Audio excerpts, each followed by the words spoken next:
Perfect. So let's see. That was.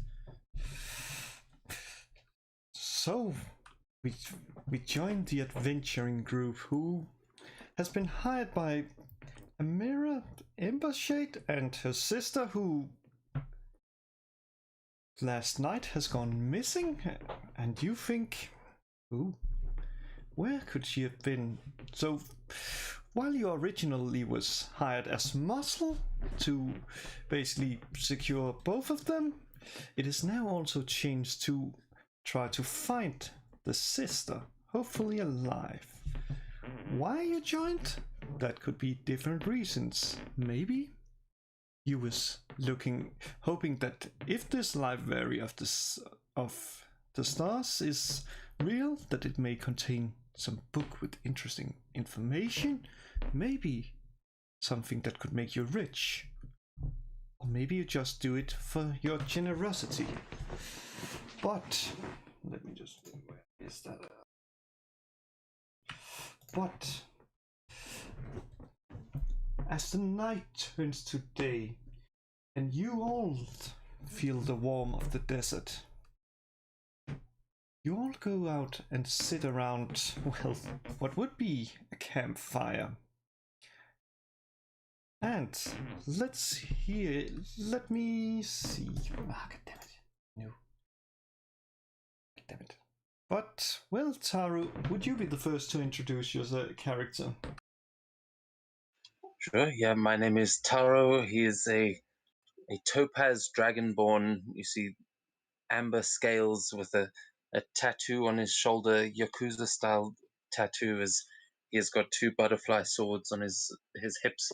And you will have seen him by now with his Drake companion that is quite often with him, which looks like a small topaz Chinese dragon, which is just curled up next to him as he approaches the fireplace, and he just sits down yawning after having just woken up.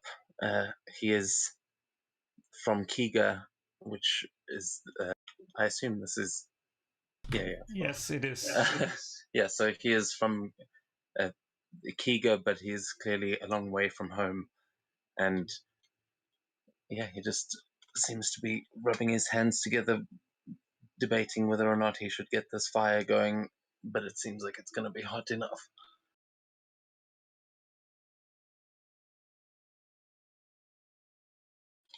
Who else is around the fire with him? Are we giving backstory at this point? No, just, a little introduction so they have an idea of how you look.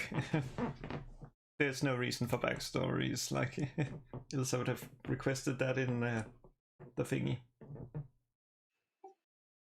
Well, I mean, yeah, I have got a backstory for him. But we'll, I guess, keep that to ourselves. Let it unravel naturally.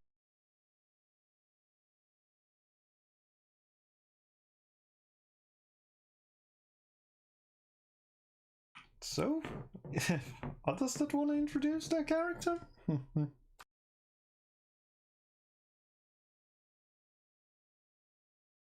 I'll go.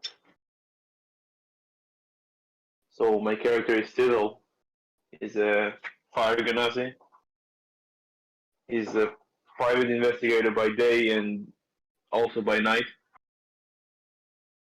He is not originally from Kyleera, but he usually goes where the investigation takes him, whether it's because somebody pays him well or just because it piqued his interest.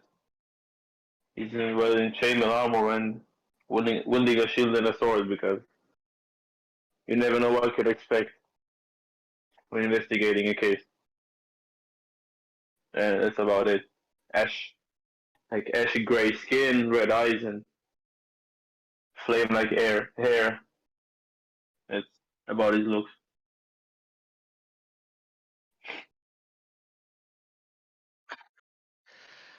Who you see before you is Amethyst Dragonborn. His his scales are faint purplish, like amethyst gems. He's wearing yeah, just common robes, and often just has his backpack with him, with all kinds of stuff prepared in case it's necessary. And other than that, he's wielding a sword and a pair of interesting boots, I'd say.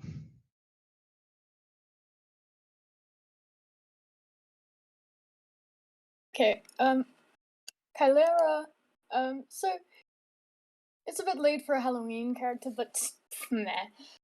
So she's like quite a young girl. Well, she looks young. She has black hair, wearing a black dress. I mean, what you notice most about her is her like the 6 skeletons following her. I mean, she has there's also a black horse and a skeleton cat whose name is Lucifer. The puns. Um, and yeah, very spooky.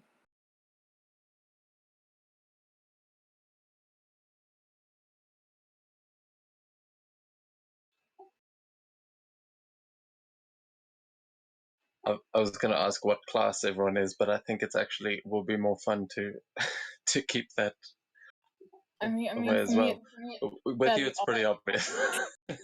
It's, I mean, I can guess it for Taro, and yeah, for the rest, not sure. I mean, I'm a necromancer. yeah, only one that really still gets me is old Flame Hair over there.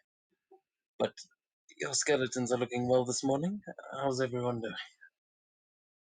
Oh boy, why thank you. Doing fine, even though it's warmer than I'm used to. But we'll manage, I guess. How are you finding the heat? Flamehead, do you even get bothered by the heat?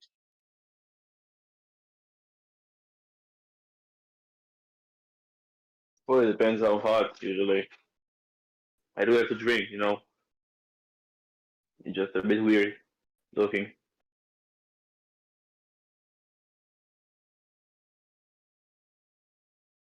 How long have these characters known each other, by the way?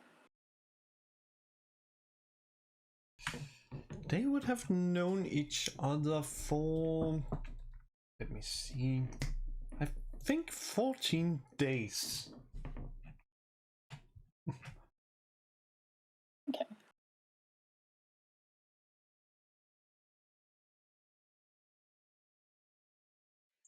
So, what are you all hoping to find in this place, if it even exists? I mean, I feel like we've got a pretty good chance here. Another Dragonborn, and you with the skeletons, I'm sure we'll be able to get through any tomb we come across. But libraries in the desert, I don't know. I've never run across one of those. You know, me neither.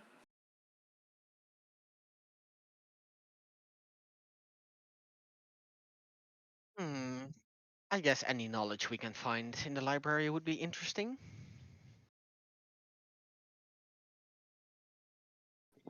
I've been honest. Just finding it will be good enough for me. But it's been quite some time looking for it, and I don't know, maybe it doesn't really exist. Well, that's what we're here to find out, no? I hope there's more than knowledge. I mean, they did say they were paying us for this, right? If there isn't something shiny down there. Well, knowledge by itself is pretty valuable, so I could get why they'd pay for that, considering it could be long lost knowledge. He rolls his eyes hard, just like, fucking monks. Yeah, you can really go to the market with knowledge. So Exactly. Better Can't buy pay. a drink with a book.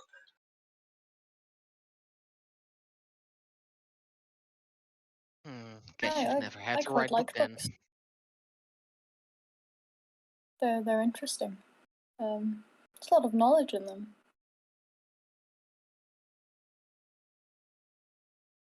So, what, you learned how to get those things from a book? She nods. And so does Frank. Frank nods Yeah. too. He sort of raises his eyes like he was being sarcastic. Oh, well, maybe there's a book on that teaches me how to get this little shit to stop biting. And he just points at the drake that's curled up next to him, and he just sort of snarls and curls up in his little asleep. Let's see. Jim will snarl back at the drake.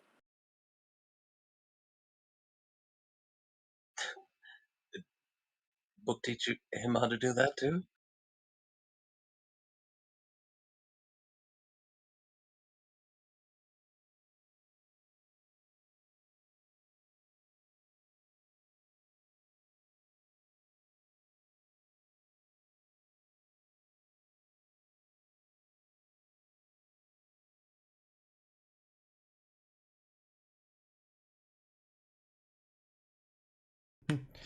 Oh well, seems you have a good day, but that day, well, better get going before the day is over. Okay, there we go. After all, we don't know how long it will take. Granted, if this, and she has like some notes that it looks like they're put together like a jigsaw puzzle, and it's correct. It shouldn't take more than a day at most, but maybe we should get going. And she is gonna go to one of the camels.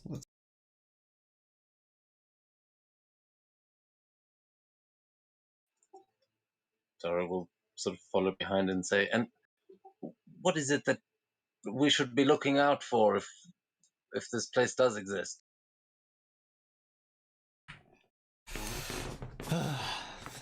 I don't know, actually. It's according to this, it just mentions something about it being carved out of sand, but I really don't know what that means. Yeah, really narrows things down, and he just gestures up to the desert around them.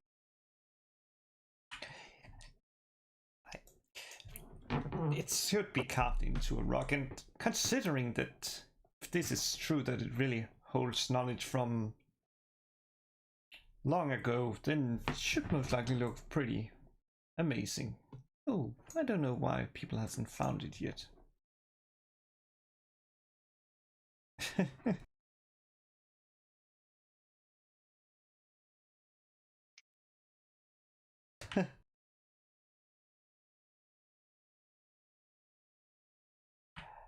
And okay, seems. Let's see. I guess. Yeah, Taro will try and mount one of the camels as well.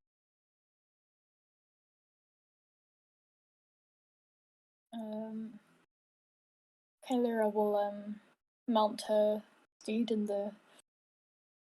on the skeletons. Like there'll be 3 on each side, and Lucifer will sit in front of her.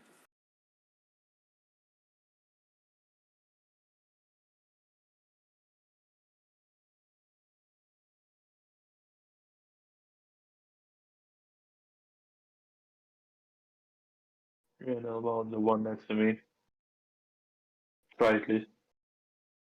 That should work. I don't know if this is gonna work. Let's see. So looks like it worked perfectly.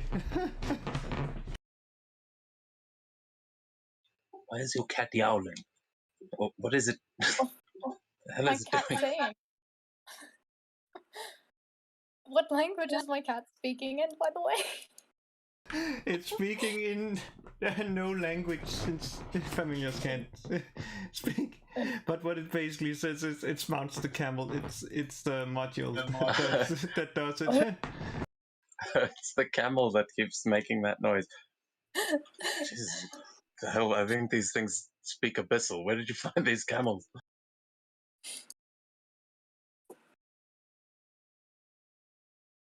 Well, they were found at the market. Goddamn elves probably sold you some demonic camels or something. Oh well. Who's leading the way? Do you guys need me to track again? Yeah, who is gonna lead the group? That's a good question, actually.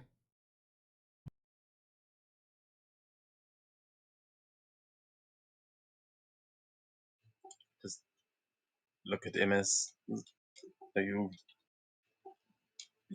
familiar around these places? I mean, I'm a fairly good tracker, but I mean, we're just following a map. I'm not familiar around these places, so I don't think it would be wise for me to lead. And you, Sizzle, you know this place at all, or at least have we've got a map, right? Technically. Well, I mean, she has a location that Yeah, she basically has stuff like over the dunes, down into the valley, forward over some hills and stuff like that. Like vague clues to basically be like that, but it's not like go to like 4 degrees. Like it doesn't have the coordinates, but you know what I mean. It's basically just instructions, so it could be any dune. If it's even the dune. But yes, she has a map, technically. It does sound like fair instructions to me. Don't you think, Steve? And Steve nods. yeah. Well, I'll keep a lookout for wherever it is we're heading, but I think we're following you, miss. I don't know, maybe one of you two tough guys better go up alongside. We can walk in pairs. Well, and he turns back and looks at all the skeleton and goes, "You and your little army can walk together." Maybe. That's actually a good question. How do you guys actually plan to, what's called? Yeah, like what the formation gonna be like?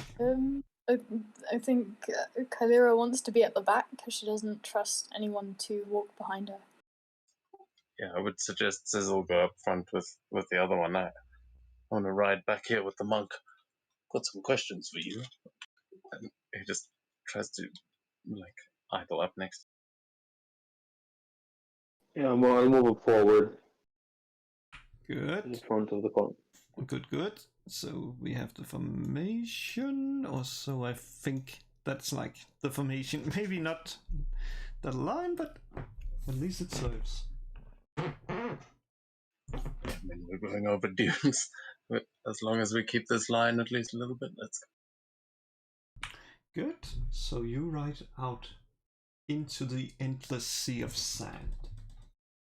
8 hours passed, and you find yourself in front of a ravine in a rocky area. Amira takes the parchment and reads out in a soft voice. Past the dune into the darkness, hidden within a leap of fate, is the knowledge of the stars. And can I make one of you do a survival check? Oh, yeah. I mean, I'm here to go. I have +4. It's just one of you. Or I can make everybody roll, and then, yeah, that's actually a better one. Yeah, do a group one.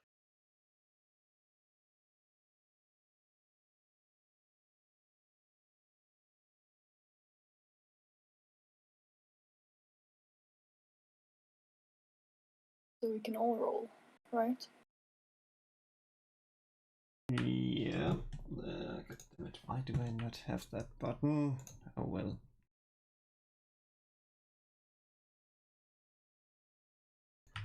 Oh, that is actually pretty amazing. Like, all of you lay very close to each other. In a sense, one could actually say it was 10, 11, 12, and then 13 in a sense. But let me.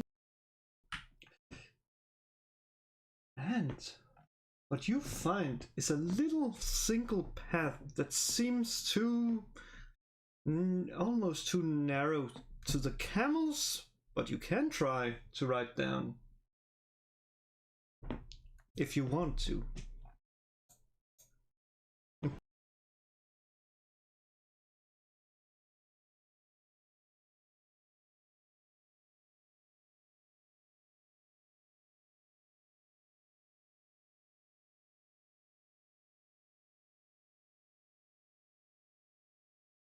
I guess we could just try it. I mean, we can go as far as the camel can take us before switching to foot.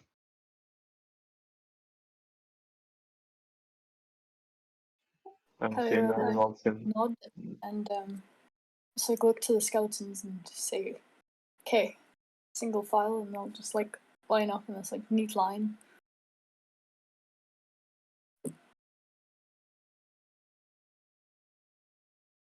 That's really good. Then let me just come here, camel. I need you. So let's see. Guess I'm gonna do to see. Okay, perfect.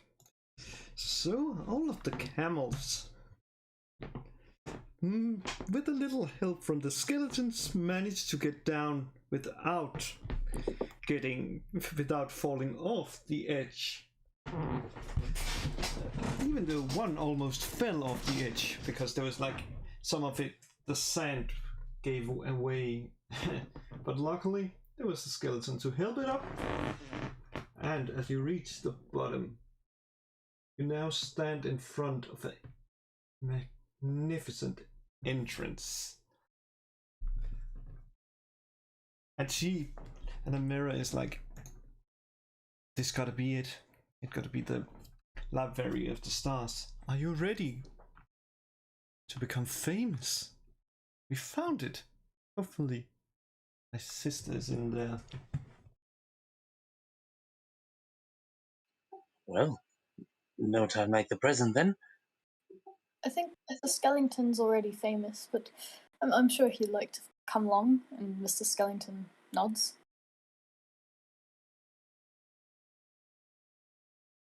Perfect. Let me just transition us to the new map. And I just realized I forgot to put down the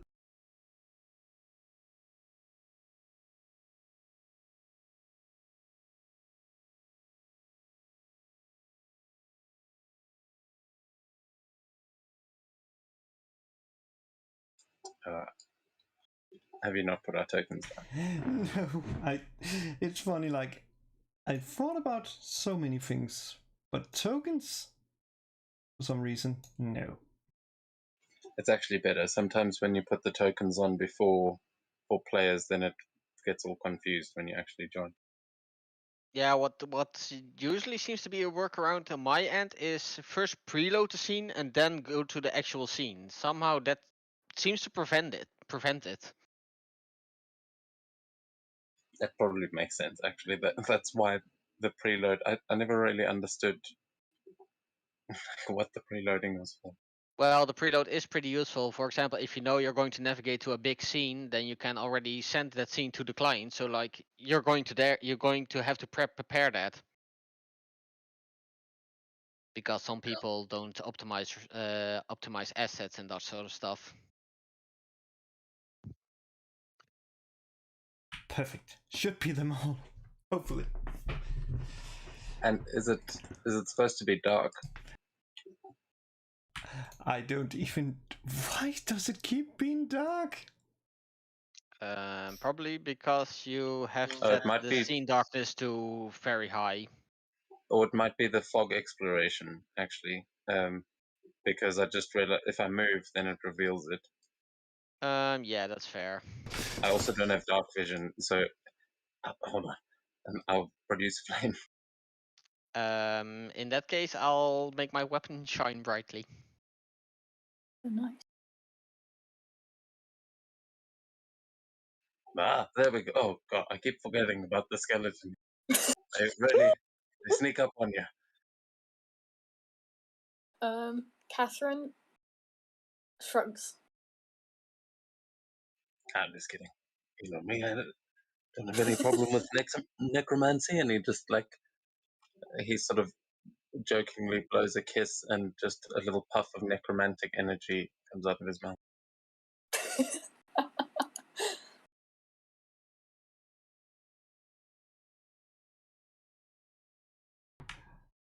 Oh, well.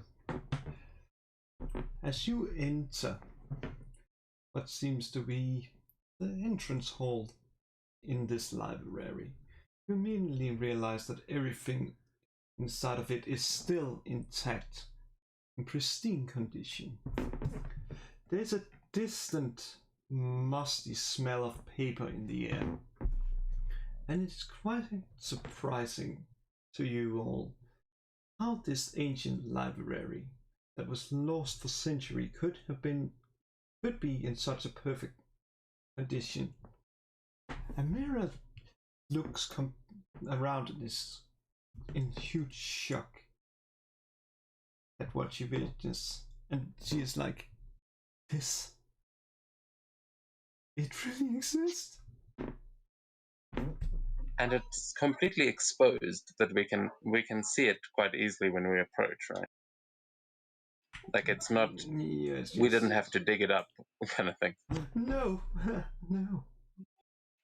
Yes, which has kind of got me worried. Do you think we're the first ones to actually find this? I mean, I know you've been looking for it a long time, but it doesn't look as old as some of the ruins I've seen, or at least not as ruined.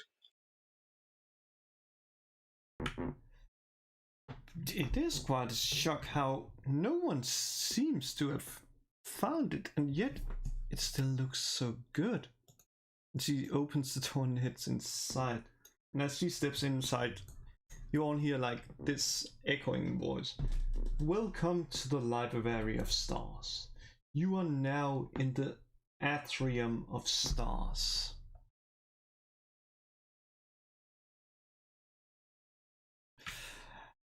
And what you see, at least from what you currently can see, is a huge desk with paper scattered around, and behind it seems to be another door.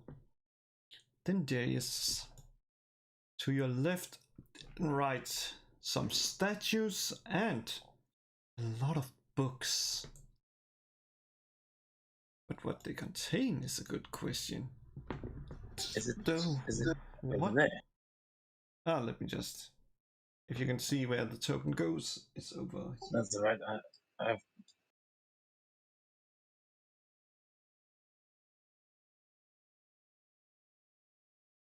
I'll go through the papers on the desk to see if there's anything that catches my eye. Sure, you can roll a investigation check.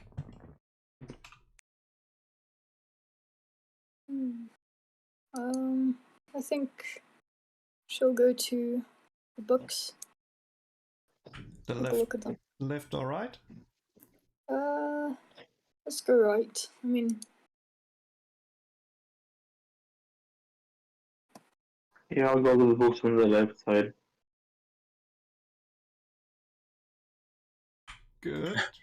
Well, the investigation check reveals a paper where, funny enough, your name is written on it. MS. So is Amira's, Taro's, Kyleera's, and Cecil's. There's Other there's skeletons. other names. There's also the sister that you seek. Her name is also in it. And there's also another name, funny enough. Anaki. Though it's pretty far up. So yeah.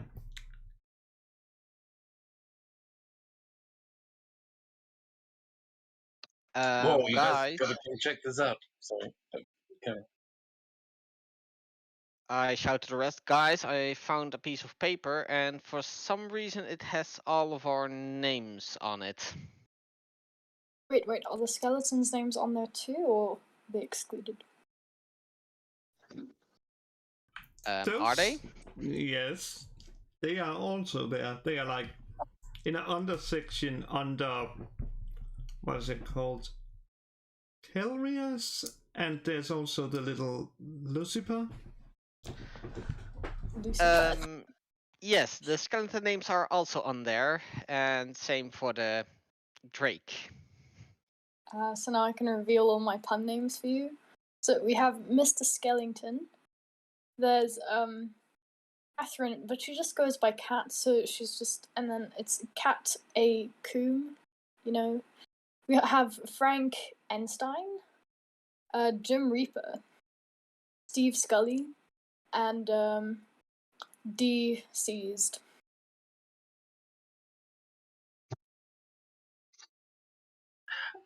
They really knew all of them. This is some weird kind of destiny shenanigans by my count. I mean, look at this. Does that look like a gemstone to you? What the hell kind of armor is this even? And he's busy trying to have a look at that suit of armor. Now kind of looking a bit nervous after hearing that our names are on that page.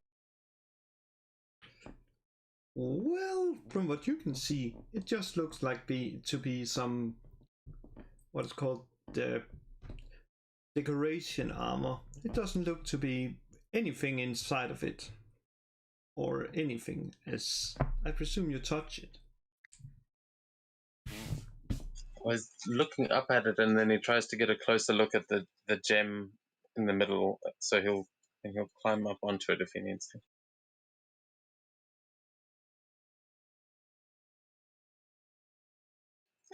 That's the investigation, or? Sure, just you can try. Let's see, history. Do history.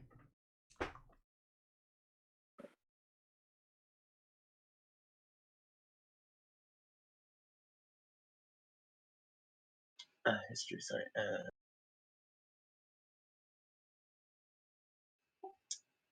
What? Sorry. Menus.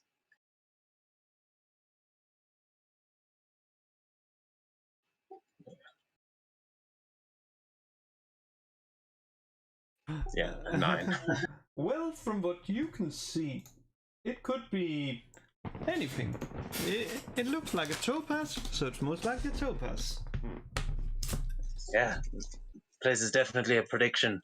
See if there's another one with an amethyst in it or something. And he's just trying to like poke at the top of the helm, but doesn't seem too concerned now. I think what's the gem on the armor next to me? Well, from what there is one though. This one is purple.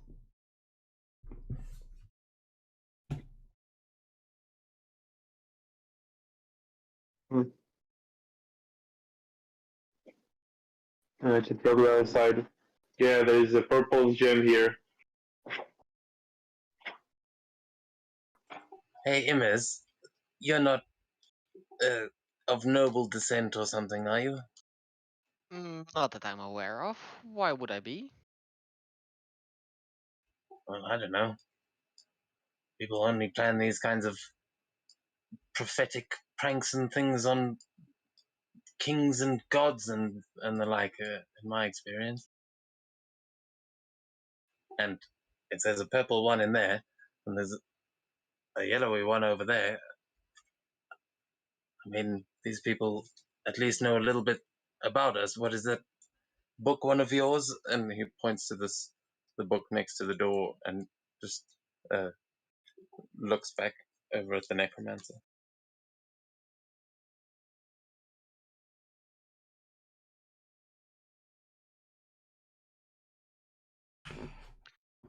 Well, it's funny you read that. There's stuff like it is like Sadio, creature of legend or myth. That's what's written on the book. As he looks over at it, his jaw just drops, and he goes, "Oh shit! Oh, real shit! Innes, come and take a look." He just slowly approaches it. Fine. I'll come check it out. What's so concerning? You know who Sadior is, right? Just points at the book and then nervously back at you. Hmm. Would I know something about Sariel? I don't know if you know anything about the cereal, but Sadio, I'd say you could do a history check with advantage. Yeah, I was about to say, you got to have advantage on that.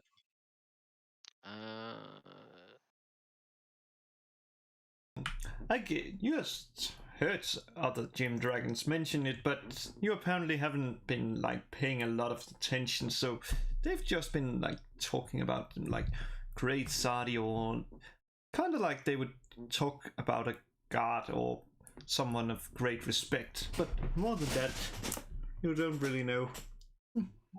I mean, Taro just scowls, and as he sees the monk trying to figure this out.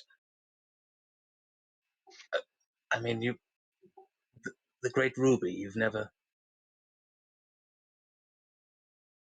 I look at him with a face like, "What the hell are you talking about?" Well, nice to see everyone gets history lessons about their origins. Thought you were all into the dragons, and I mean, aren't you like a dragon monk? I try to get a knowledge where I can, but I can't know everything. Well, look, I'm no historian, but I tell you what, maybe you teach me some of those fancy moves of yours, and I'll teach you about our people's heritage, huh? I could also read that book, I guess. That's true. You did come for knowledge, and yeah, go ahead. Where did that necromancer go, though? She hasn't. Her skeletons haven't eaten her, have they? She's like looking at books, and she looks kind of sad that no one appreciated the skeleton names. And the skeletons is like just holding their hands up.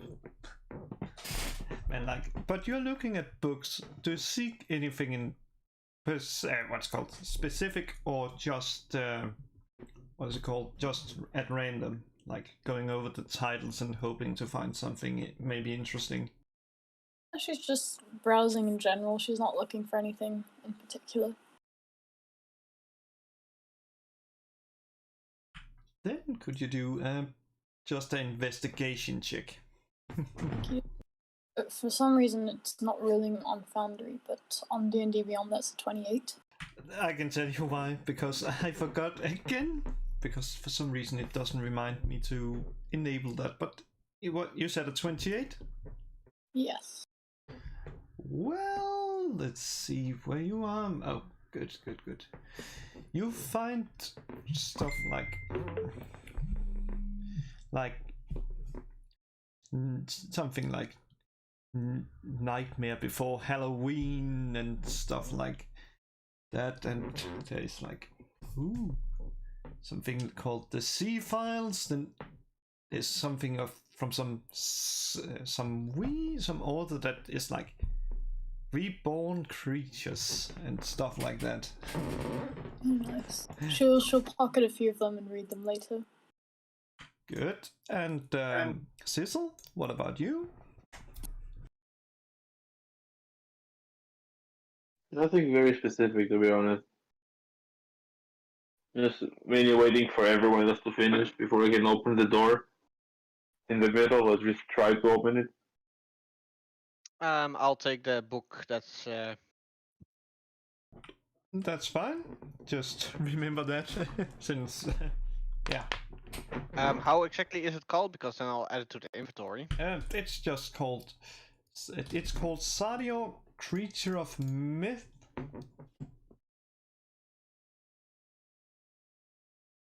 Because people don't think Sadio exists.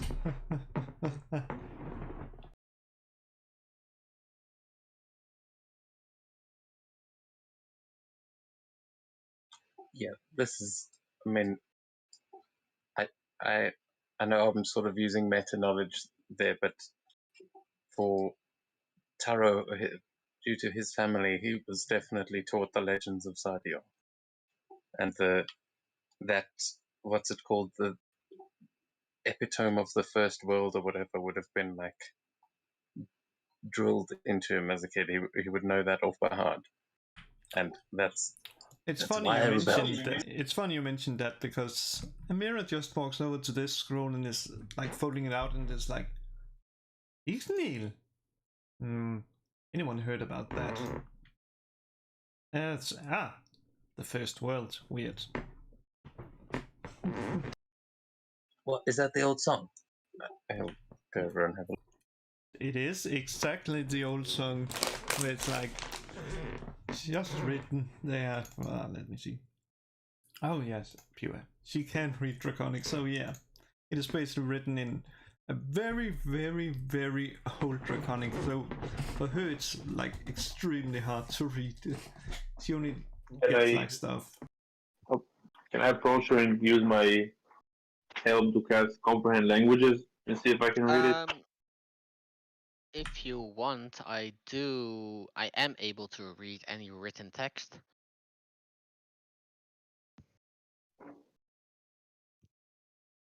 Well, good for you, Shiny. Yeah, I mean, if you guys can read it, I speak Draconic, but this is definitely the old tongue. And he just starts sort of mouthing out the words, like trying to read it himself, but without any magic abilities. Just I'll try to read it. Yeah, both of us will.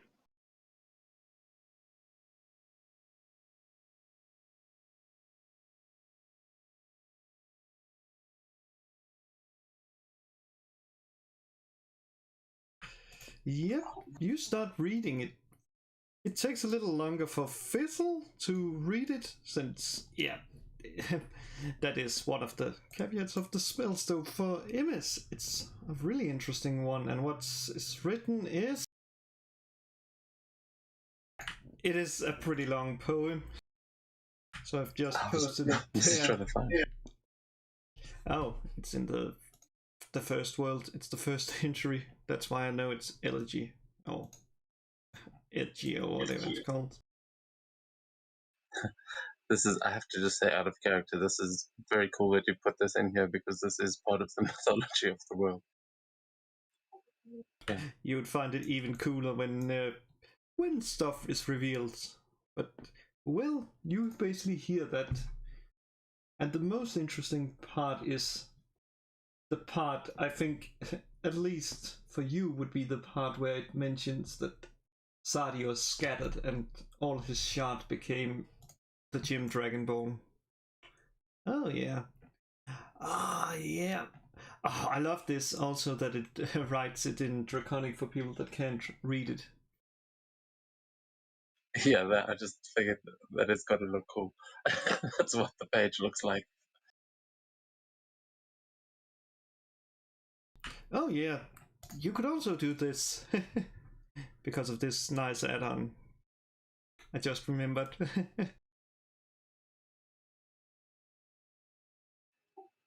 Yeah, this is a poem that they used to tell us as children.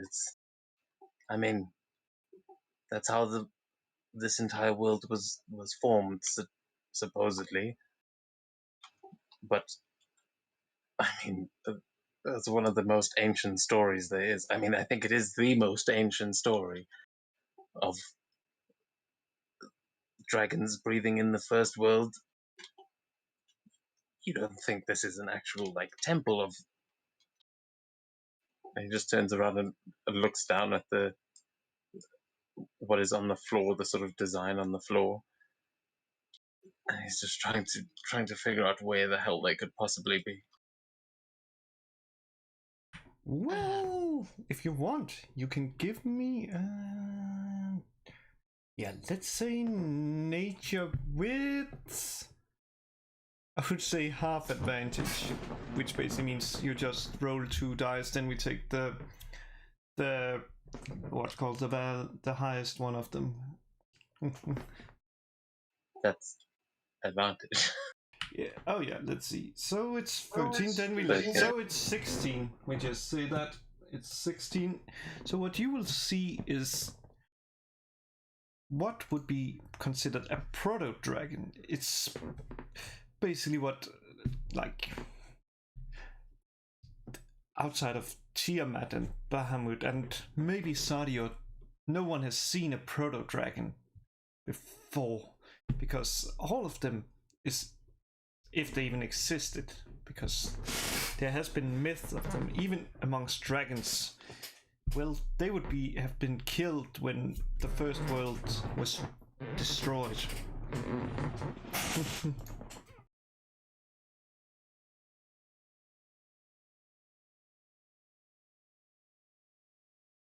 Well, I mean, the story according to my father, and I mean, he had to scroll similar to this in his hoard, but the way I heard it was that they were all destroyed, and then they came back in order to defend something that had escaped from the hells, and that's where our society came from. But I mean, if this is what we think it is, who did you say told you about this library? He just looks at this woman. Well, me and my sister, we've been looking all over because we were pretty sure that it existed, so we read through a lot of tomes, and what while many was like, yeah, this is just not important, we was like, there gotta be something. So we looked over all of the references on different parts, and while some of it was useless, there was actually something that put together, and she holds up this parchment that is like just a lot of scribbles and stuff that seems to have been like, oh yeah, written on one paper, then put it there, and it's like, well, it all led us to here. Who? I can't say, but this is amazing. Just imagine what else could be if this is really Sadio or whatever you called it. Then just imagine what she like rushes over and grabs one book, like, and with that there comes like 2 statues alive. The one you were basically looking at, and it's like, oh yeah. And since there is a creature within, they basically turns to it and is basically initiating combat with you.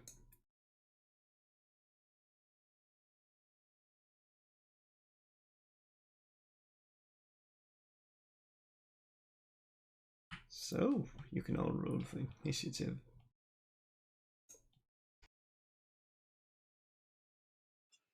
Can we also?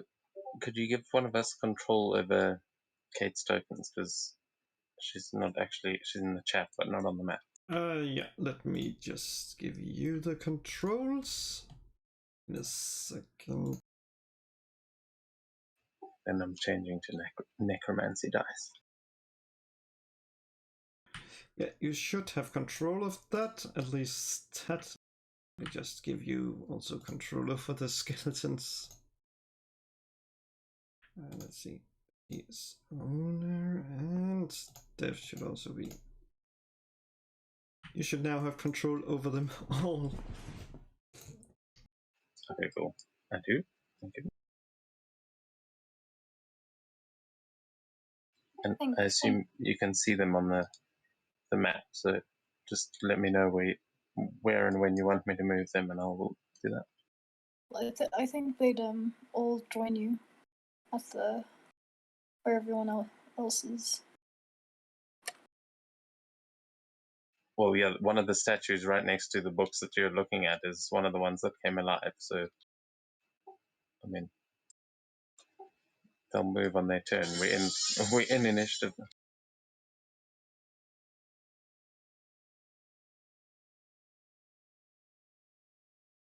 Oh, Gym Reaper. It's terrible. Nat 1 on initiative.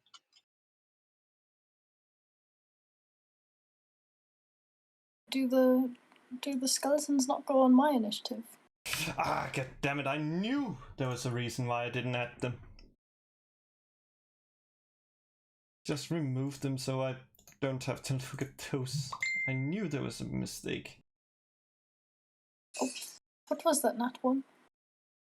It was one of them, because I forgot. Yeah, it was Gym Reaper, so just remember that's your most useless. Of course, I can jump. The names. Let me just check. Yes, all should be here, and Scully, get out of this initiative.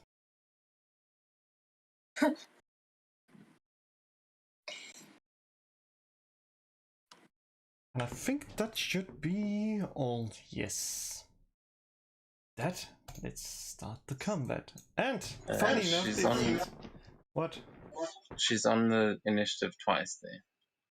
Which was the actual roll? I think the 19 was actual roll. The 19 was the last one that was rolled. Yeah, at the bottom. Okay. So. Yeah, I think. Damn it! Am I first?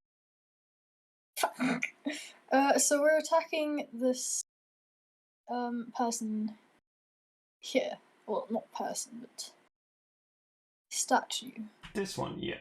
Yeah, that's basically just sprung alive. Okay. Well, I think all the skeletons will do their thing.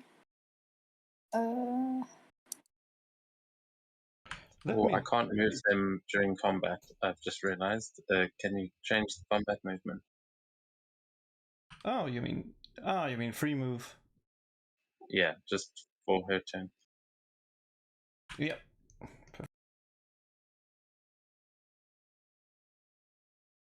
No.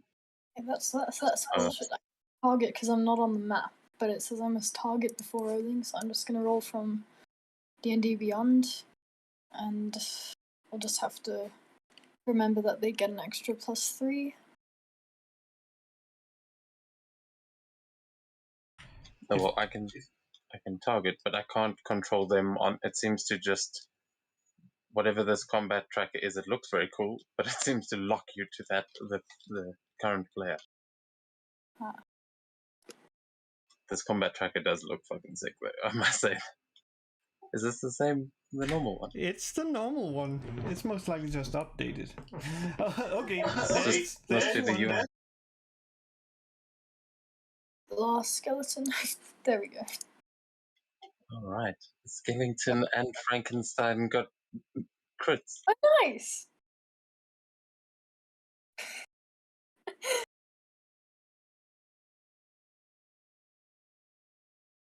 Okay, and also keep in mind that they get an extra +3, so I don't think the 8 will hit, but if the others don't hit, there is an extra +3 to them. I can tell you that the only one that doesn't hit is Deceased and Steve. But hey, it's Steve, so you know he's gonna survive. Does 18? Wait, no. If 17 hits, they do get an extra +3, so DCs would get 18. It's not to hit; it's only the damage dice. That's how it works. Oh, what?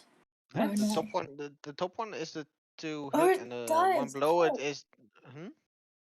Okay, so we Oh, got yeah. 4 times 3. And So I 12. thought it would be about 7. 24 damage towards it, as far as I can see.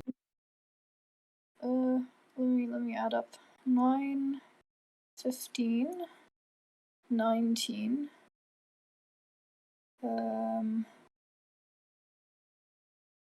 24, and it also doesn't add that extra 3 damage, so that's actually 36.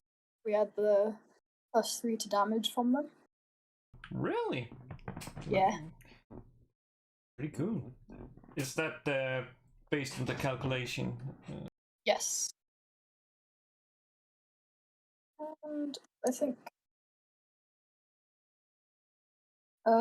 she will use a Toll of the Dead cantrip on it. Needs to make a wisdom save. Oh yeah, let's see if it can make. Let's see if it can make the wisdom save. It doesn't really matter. It's not that wise. But I'm pretty sure it made it. Yes, it made it. I'm just gonna. Doop. Nice. So it failed with a 14. Wait, no. No. It actually it succeeded with the. Why did Okay. It succeeded with the 18 because it's 16 to Okay. save. In that case, That would be your turn, wouldn't it? then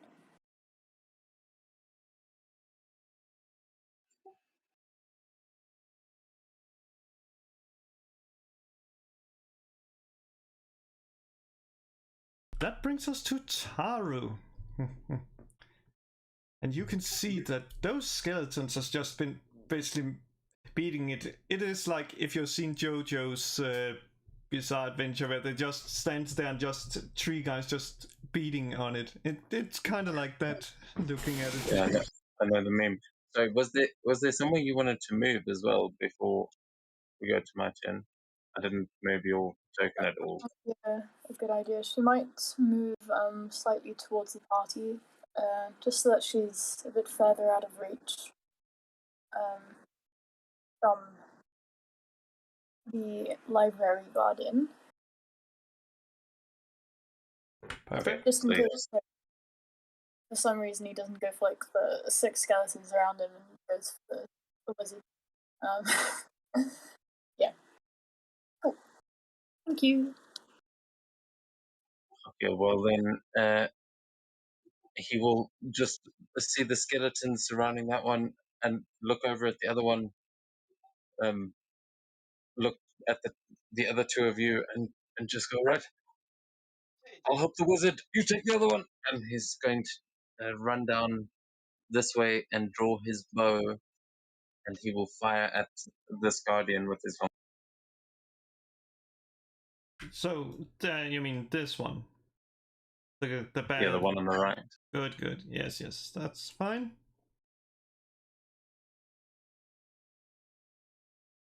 And it misses, but I think you have 2 attacks as a ranger, don't you? Yeah, I'm still gonna have to get used to this character. So, but he will fire.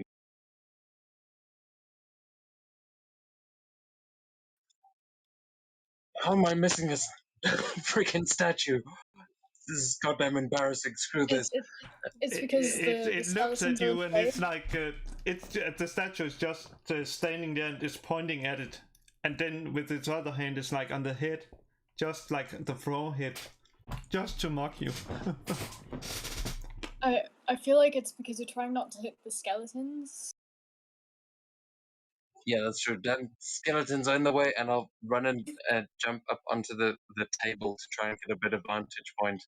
But that is where I will, I think. You don't want to He's- use your Drake to anything? Oh yeah, I can command the Drake with a bonus action. I forgot about that. Okay. Oh shit, I can't move it again though. So I think Try maybe again. just keep it on free movement and guys don't move on. So yeah, I'm going to command it. I'll just say, I keep missing. Go boy, and he will start flying in that direction. I don't know how far you just moved in there. About 15 feet. So it should Okay, have so- about 25 feet left. Okay, then he'll only be able to get to there, but he's rushing in towards cave. Is it? How do I say that? Kyleera and Kyleera, yeah. yeah, just all of your characters are K, Kai, K, like, and that'll be my turn. And that brings us to Amira, who is like, nope, and just gonna use her, what's it called? Her action to just, no, you know what? She's gonna move there. Just, she basically like trying to hide there, though. Since she used her action to, what's it called? Dash? She can't do that, and that brings us to Amethyst. Okay, I use my bonus action for Step of the Wind. Let me take it from my sheet so it consumes the key point. Why doesn't it open my sheet like it should? Ah, there it is. Step of the Wind.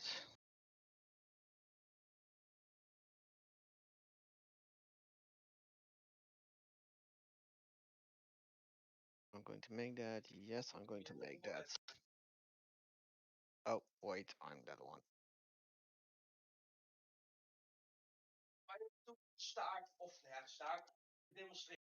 Doesn't want to move it for me. That's because you have most likely the ruler selected. You can press control to do the Yeah, ruling. I used the control and the space, but it doesn't properly move it like it should. Oh, there it is. It took a Maybe just delay. delayed. So you get up to the library garden. Yes, I do. Oh, there we go. And I'm going to use my not that one, that one. Draconic Strike. Normal. I'm not sure if my Draconic Strike is set up correctly, but I'm Let's see. Interesting. Why does the Conic Strike does? That's weird. But it misses the library guardian, who just steps just beside you. So it's your hand just goes under one of its armpits. okay. I'll make another try.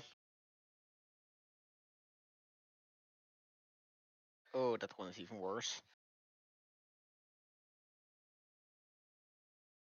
I do have to say it's horribly delayed. Yeah, it's funny. I wonder if that's all the skeletons, because it worked perfectly. But it just looks at you and is like, Okay, yeah, I don't really have anything else to do this turn, so that was my turn. yeah, let's see that. That brings us to the library guard. Oh. Which, funny enough, yes, it has multi-attack. Well, glad you got those names. Got to actually say those names before they start dying. It looks at deceased, it thinks, yes, it needs to decease, and it lifts its great axe and just tries to smack that creature.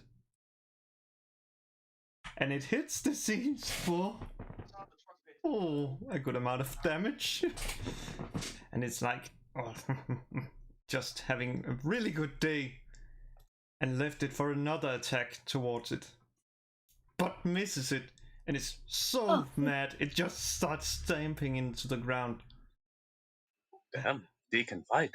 And then it goes to the other one, which, well, the only target in range for it is Amos. So it looks there and it lifts its axe and swings, but it just misses because there was some light that got reflected into your horn, so it just gets a little bit blinded and just misses you barely, but it won't give up. And yeah, I'm pretty sure that hits. That hits. So you take 6 slashing damage. Oh yeah, it automatically does it. It's just, holy shit, it's delayed. Yeah, I'm not sure why it's so delayed. Did you recently reboot the server? Because I usually have this issue when I didn't reboot the server for a long time. I rebooted it, I think, before the game. Or maybe I forgot that, but could be. But regardless, that brings us to, yeah, what's it called? Sizzle.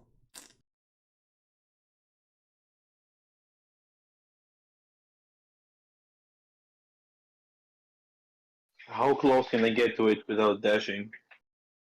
Let's see. How much is your movement speed? Oh, that's 30. So let's see. Not the one, the one to the left. You can't get too. The only one you can get close to would be the one the skeletons are. The other one. Not necessarily melee range, just as close as I can get to the left one. The left one. Let's see. If we just say that, yeah. Then you can get. Let me see. Around here. Which means that you have about 50 feet of distance to hit it.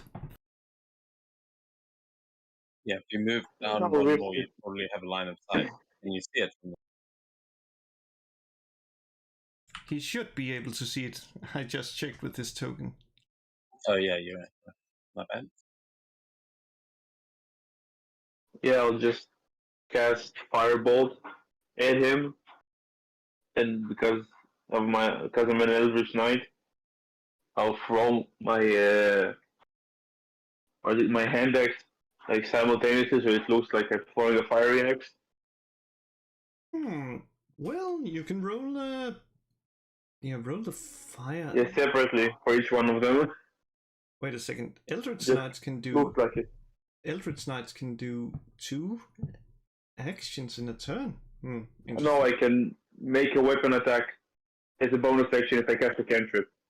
Oh, perfect. Then just roll the thingy. That's the Firebolt. 23 to hit, and the axe is disadvantage. Okay.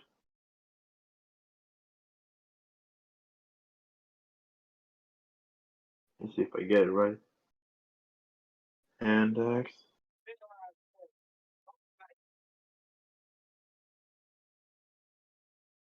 $18. That hits. And so I just toss the axe, the fire axe at him, and it just hits him straight in the chest. I don't know if he's resistant or immune to fire, but they both hit. Nope, he's not. I checked while you rolled because I was like, is he immune? I don't recall. And you just hit him, and it's like, it doesn't look really happy, but it actually can it even. Yeah, it actually knows where it came from. So it's not really happy. And I guess that would bring us to... Yeah, that's okay.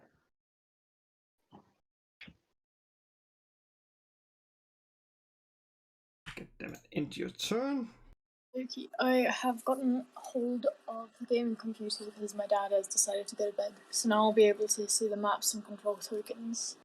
That's good. And it's funny, it's perfect time because it's your turn now. Oh. Yes, next round, maybe. Tell us what you want to. So, I think that they're all gonna attack again. Let me just... The Founder's just loading in.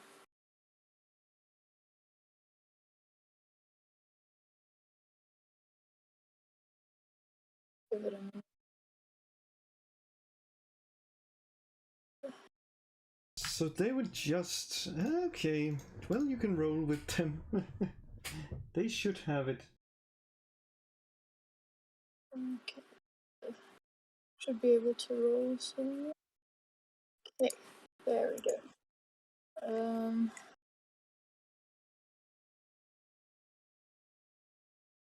Why is it not rolling on this one? Let's just these things again. Did you remember to target? It won't roll unless you target a creature. And it's just reloading itself again.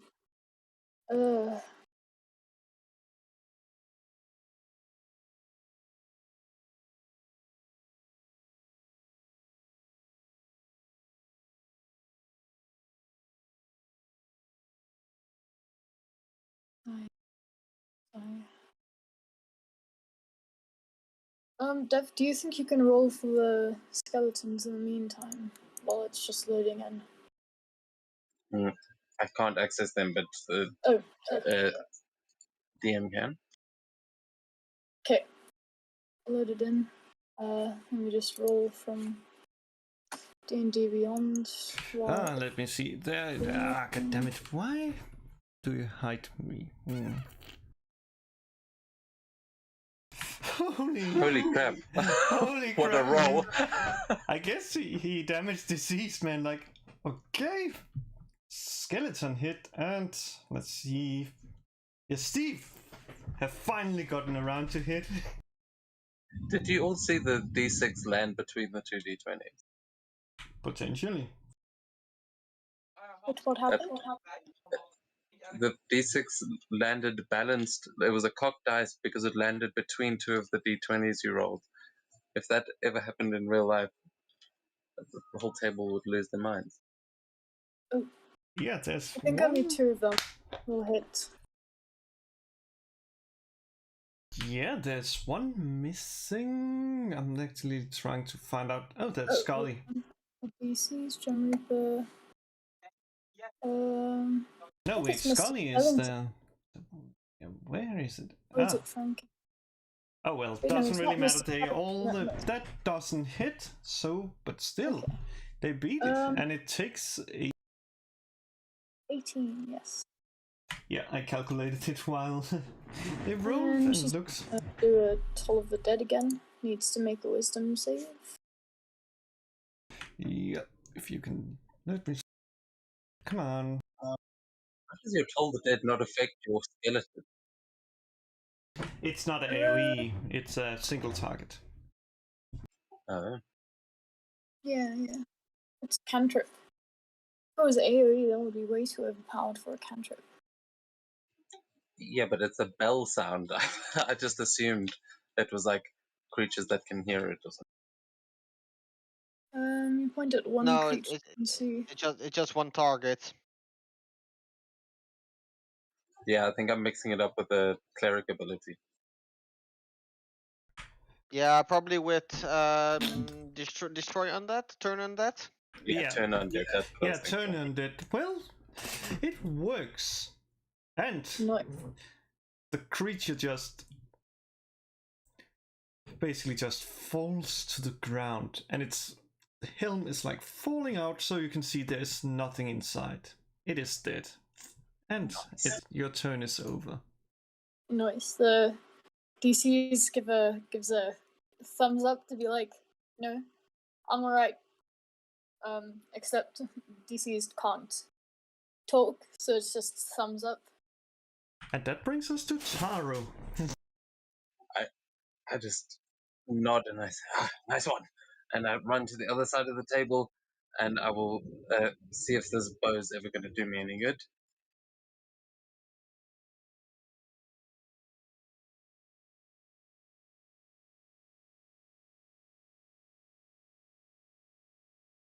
That's better.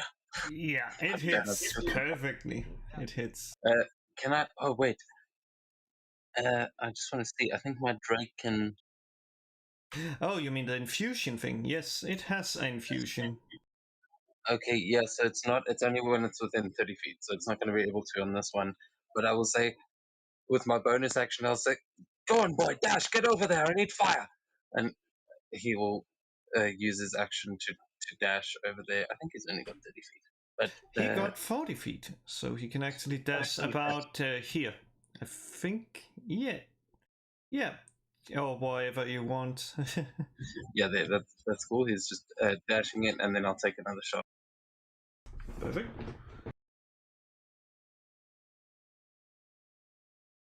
Let me just. You need to target it. It is targeted. I think that's just a lane. Ah, man, I really don't understand what's So, yeah. delaying it. Well, it misses it. It has basically been wise to your tactic. And Yeah, that just now knows lifts, that I'm firing it arrows. lifts its hand and just does the no. Oh, okay. I just remembered. All right, new character. Who this? Sorry. That'll be my turn. As he just goes, "Strike the bramble arrows, fucking idiot!" Uh, and then he'll just start reaching in his quiver, and that is end of his turn. Yeah, and that brings us to a mirror who just rushes towards this door and it's like ripping into it, and it's apparently locked, and she looks really desperate, and it's like, come on. And that brings us to Emma's turn. I make another few attempts. Draconic Strike.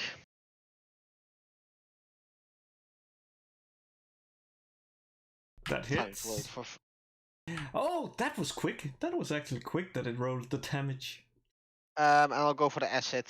Yeah, it's also the acid it took, else I would just have changed the damage on it. But it's perfect. Okay, I make another strike. I think that one misses because that was an 8. That misses, but the first one you just like in the side just punches there and starts like burning into it, and it's like it really doesn't look like it enjoys it. And that will bring us to the and I think that's everything unless you you have bonus action. Yeah, I have bonus action. I still need to get used to monk because I never actually played a monk. Oh, they have flurry of blows, or they have the dodge action and thing and stuff like that. Depending on what you are. I'll probably go for flurry of blows. I just need to see how it exactly worked. Yeah, that's a good question. I don't even know how it works. Immediately after you take an attack action, you can spend 1 key point to make 2 unarmed strikes as a bonus action. Yeah, I just don't so know. long as you've attacked. Yeah, I just don't know how it works on T&D Beyond. That's what I meant. You Okay. should be able to keep track of your key points, but it's 1 key point for any of those effects. Your Step of the Wind, you already used the one, and then for Flurry of Blows, you use another. But you've got an unarmed, just one unarmed strike as a bonus action either way without any key points. Yeah, that's fair, but if you don't use something like that, I think you couldn't add your proficiency bonus because that would be a other attack, but yeah, I'll make then the 2 unarmed strikes, which should also be the draconic strikes because I can turn unarmed strikes into a draconic strike. Yes, Dragon Monk. This is cool. This is the first. I mean, obviously it's a new thing, but it's the first Dragon Monk I've seen. It misses. It just takes one of your hand and just does the slap out of like there, and it's like just hit me comes with that hit me. I'll make the second one. No. Okay, what is that? And it's like it's just as it does that thing, you just hits its hands and it's like cracks down, and I presume you take the which one would it be? The acid. Yeah, the acid. So it's just you just melts them away, and it's like you're pretty sure that if it could say anything, it would be like my fingers. And it really doesn't look happy. I can totally get that. I mean, it's getting mauled with acid. Well, that was my turn. Yeah, and that brings us to the dead one, which I don't know why is still in. That shouldn't even be there. Oh well. It brings us to this one, who is really, really mad now. And it looks at you and is like, it has totally forgot about what Fizzle did, because you burned one of its hands. So it, with its stumps, like, grabs its axe and, come on, and just tries to basically cut you in twain.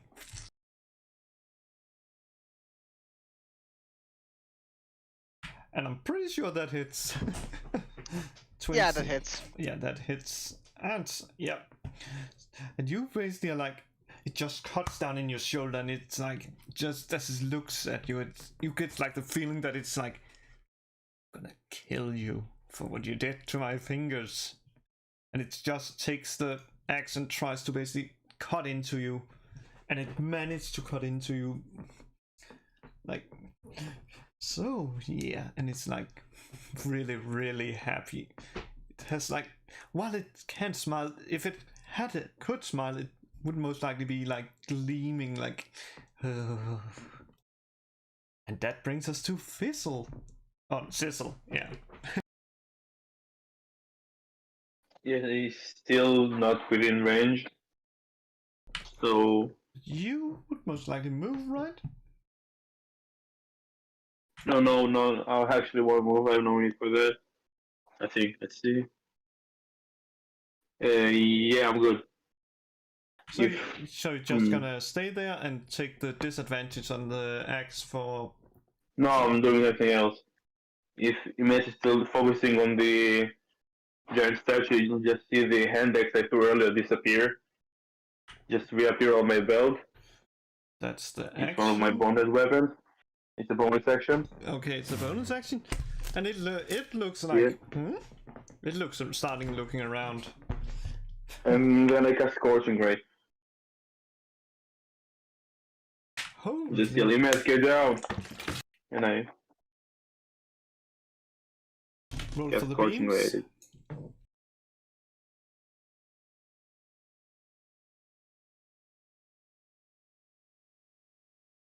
Yeah, it should roll 2 more times.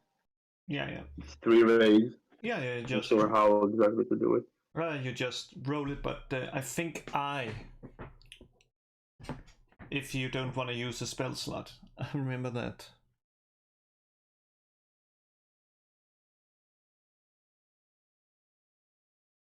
And that's why I prefer the D&D Beyond, but okay, it doesn't.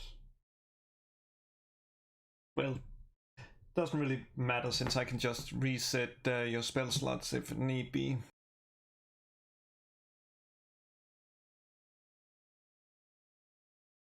Okay, I'll just roll manually. I don't remember all the commands.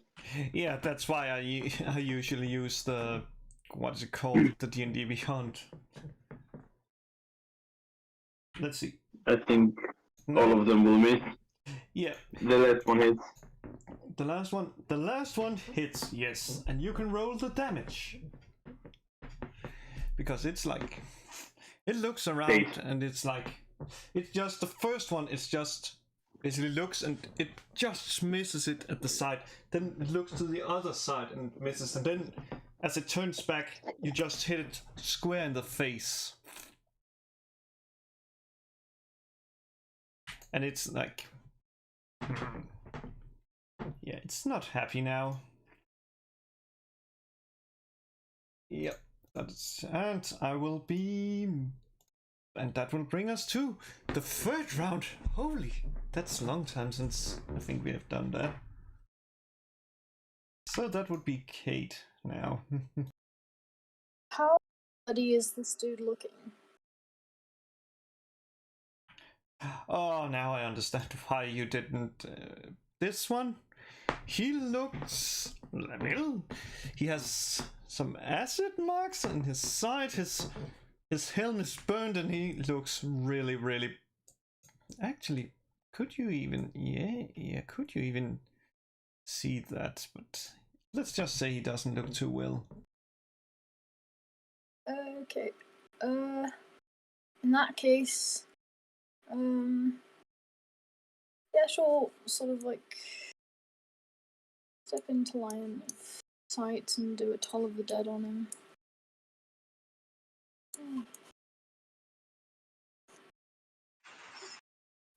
I guess. What's the range? What's the range on Toll of the Dead? Toll of the Dead is a good question. How? I Yeah, think 60 feet. there is double that to him. If you Okay. get to where I am, I think I'm about 60 feet from him. Oh. In that case, I think she'll just leave it to the others. It's like, good luck. Bring your bloody army of skeletons here. The monk's about to get himself cut in half. It's almost dead. Is it now that I Yeah. mention its legendary actions to basically get 3 times its HP and do like 10d12 for everything in this radius? Careful, I can feel the universe threatening us. But I'll try and kill it. Let's see if she has anything with more range. Oh, she has Chill Touch, which is 120 feet. Yeah, it's No, not a it's touch spell, chill which touch. chill. Let me see. Is that what type of damage is that? Necrotic. Necrotic. Okay, good. I just made sure before, else there was no reason to roll. Let's do that. It's the most confusingly named spell in D&D. Right? Not a touch spell, doesn't do cold It damage. doesn't hit. And Ah. it basically just is like seeing the cold hand coming, and it's like just with its fingers just smacks it into one of the bookshelves. Aw. Bad. And that, and I think, would that be everything? Yeah, the skeleton's gonna stay over there. Good, that brings us to Taro. Alright, well, screw this, these arrows aren't working. I'll show you how this is done. And he'll put his bow on his back and then just drop down into a running stance. And then I'm going to... Wait, let me just consider how badly damaged does it look? Pretty. It looks pretty banged up. Okay, then I'm going to use a Step of the Wind to dash as a bonus action. Which should bring you long enough to... It should bring you directly up to it. I get directly behind it because I got 40 feet of movement, so I get directly behind it with movement to spare. And as I'm rushing past, I draw my swords, and I'm going to take an attack as I just try and slice through one of the legs. So, and I'm flanking there. You hit. I can already see the damage. It's basically like it goes down on one. It's like just amazingly it's managed to stand on its legs because you cut the leg that was basically on the acid side. It looks really amazing that it can stand there, and it even managed to turn to you. And then last strike. 19. I hit there with that last. I just sliced down towards its neck. Yeah, and just as a basically a last to basically hit you, it's like just falling forward and would have hit you if it wasn't because the helm just falls over and just lands like just behind you. And that brings us out of combat. Well fought. You're right there, Imus. That thing buried its axe right into your neck. I should be fine. I'll take some of the salve I brought. Oh, you sure? Well, just let me know if you need any healing. I can warm up my hands, but you got some fancy paste? Yeah, I got some fancy paste, and I apply some of the restorative ointment on myself. Sure, you can roll the healing of it, and remember to take the charge, and don't worry about rolling for how many charges, you just get maximum charges. Oh, it doesn't roll automatically. Okay. 2d8 plus 2.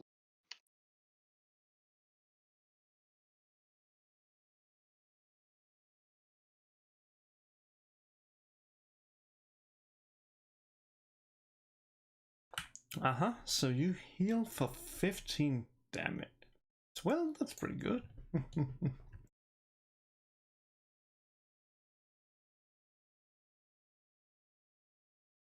And I'm going to see if I find anything interesting about the thing I just fought.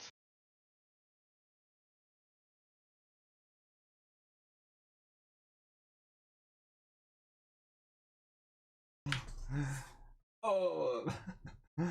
Well, you can do an investigation check.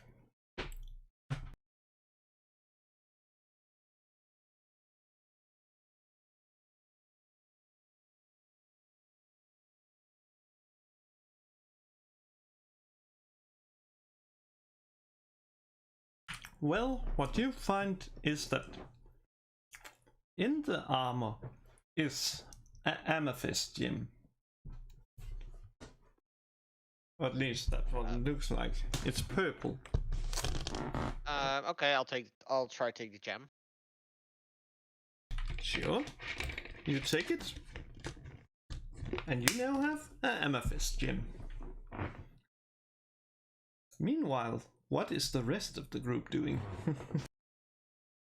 Yeah, I should. And if not, if there is anything special about it. Well, I would say you can do an investigation on it. Or a perception, depending on what you prefer. 24 investigation. Well, what you can see is that the reason why it doesn't open is because there is apparently no what is it called, door handles, and also there seems to be some small like holes where you can put something in.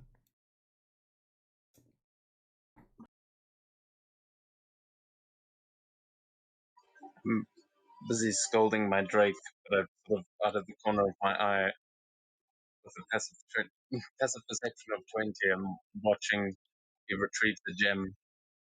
As you walk past him, I'll go, "Hey, what did you get it? Is it?" And he just sort of nervously asks,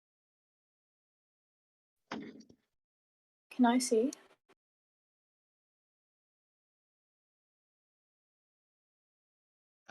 I hold the gem in my hand. I found this one. Yeah, while they're looking, can I go to the body of the other one to see if I find anything? You mean Just a hunch. sure, you can go The there. other statue. Yeah, you can.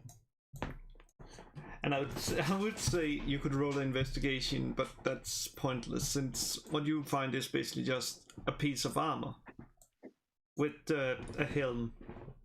It's nothing really interesting. Just looks like any armor you could just find in a shop. Some may be interested in Okay. it potentially if there was like collecting armor, but it has been pretty dented and damaged by the skeleton, so yeah. Yeah, just go back to the group. Okay. Perfect. "And did you find the other one? That'll be the best one."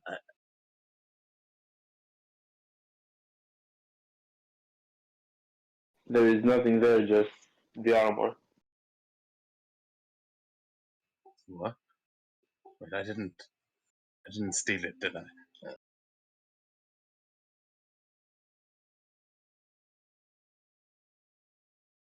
I checked my pockets to make sure that I didn't. When I went up and looked at it, my what's it called? The condition where you just steal random things. Oh, Sometimes. kleptomaniac. Yeah, but that my kleptomania didn't kick in, and I took the topaz gem. Well, I would say you could roll a investigation with a sleight of hand with the advantage. Roll an investigation on that gem. MS? Yes. Yeah, you can roll the investigation then.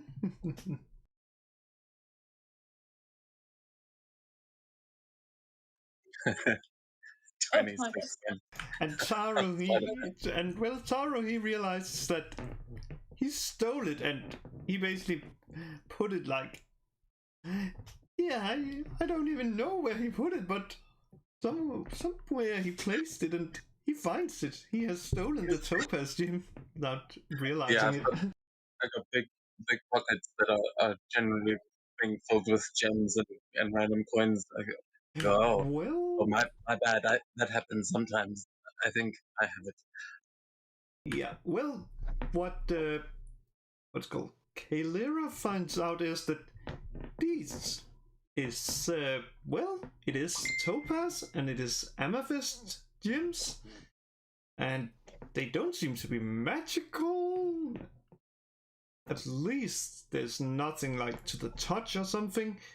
They just seem to be normal. What's it called? Gyms. Okay. Sure, I'll lay that. You could sell those for quite a bit of gold. Or maybe they fit in here, and I'd like to go and check out the holes in the door, see if they are gem shaped.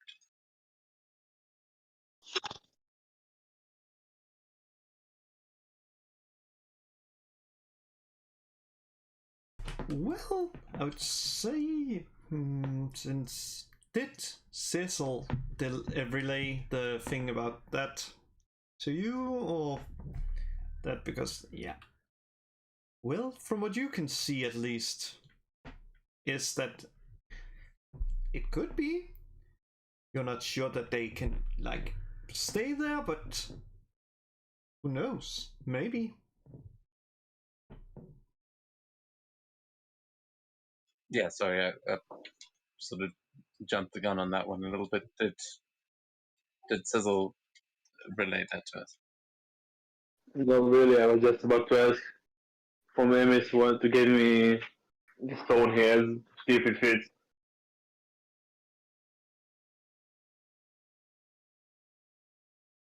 Sorry, what again? Cecil was asking you if you can give him the gem you have. He wants to try something.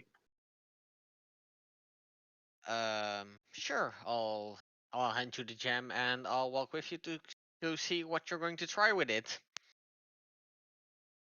Yeah, I'll try to fit it. Like if there are two holes, then on the left one, because it was next to the gem came from the left statue.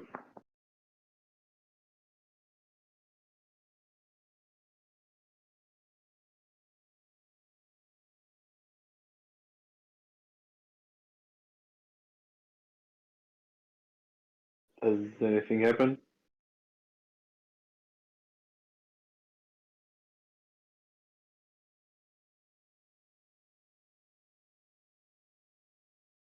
So let me just get it time.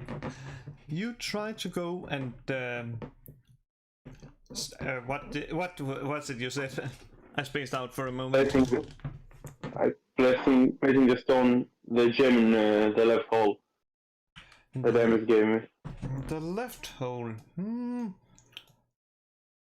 Well, it fits there, though. It doesn't seem. It seems if you let go, it would fall to the ground. Then I just hold it there and ask, "What was your name? Like, there was your name again?" Who? I think he means Taro. Yeah, Taro. Yeah, Taro. I asked him to place the gem he has on the other one. Oh yeah, he'll give you the gem to try that one as well. Whoops, the camera. Oh, sorry. Hey, You, Mr. Amethyst, don't move me around with gravity. That's not cool. Here's the topaz. Yeah, just take it from his end and place it in the other hole, hoping something will happen.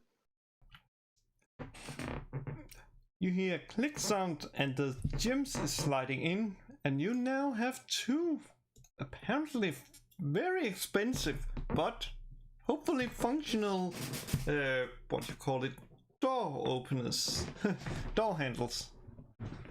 So yeah, you should be able to open the door now. Both of the doors with both of my hands.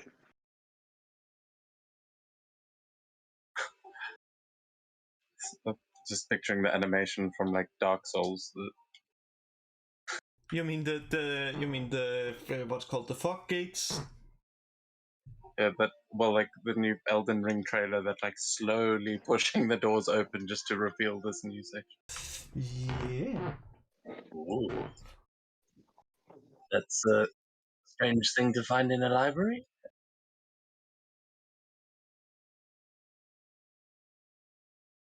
That's putting it mildly.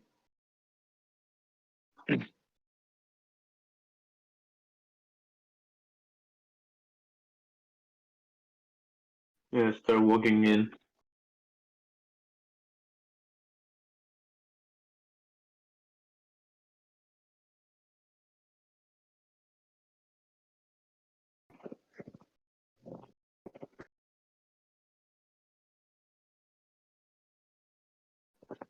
Okay, so you walk in. Well, you all find yourself in a much warmer oasis-like room.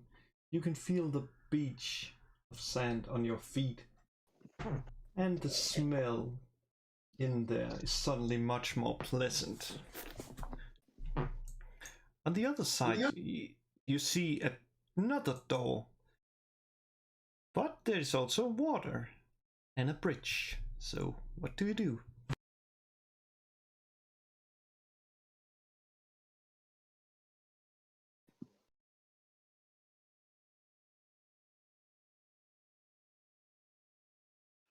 Oh, I think that's a lovely idea. Yeah, Taro's just looking around. He sort of goes to the edge of the water and just tries to run his hand through it as the Drake goes and climbs up on one of those rocks. Just kills himself around. Like a nice spot to sit and catch our breath. And you Everyone doing okay after that battle out there?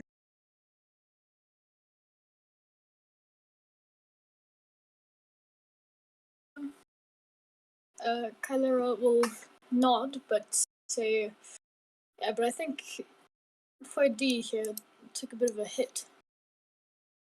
Not looking too great. Sorry, D.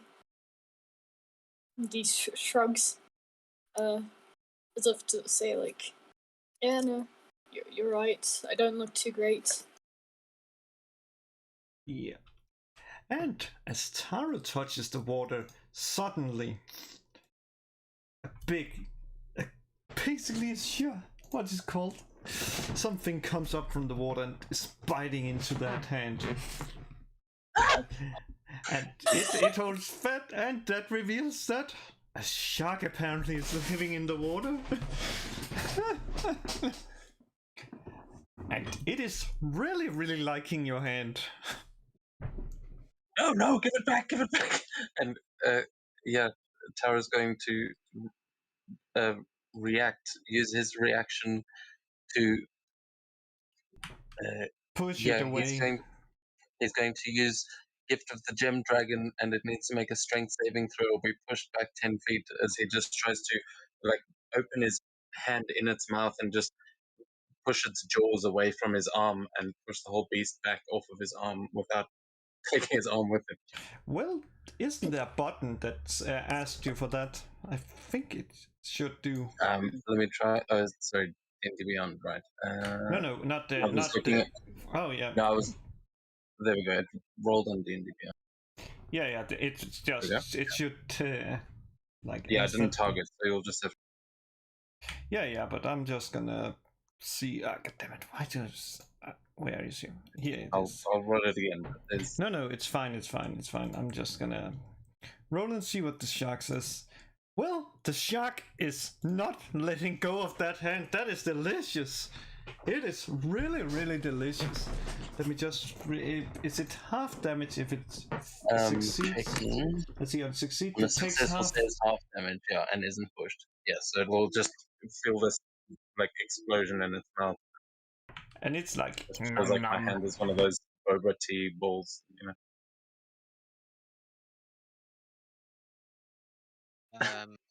I guess as I see you try punch the shark and it doesn't really let go, I'll try to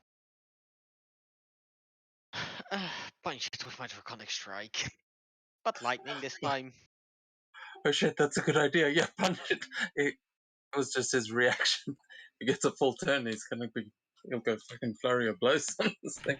Man, like. Punch him in the nose as many times as you possibly can. Sure, but are you sure that's such a good idea? You'll see. Well, you can target it and do the draconic strike with lightning. One. You know what? While this is happening, she'll just like, look at all the skeletons and say,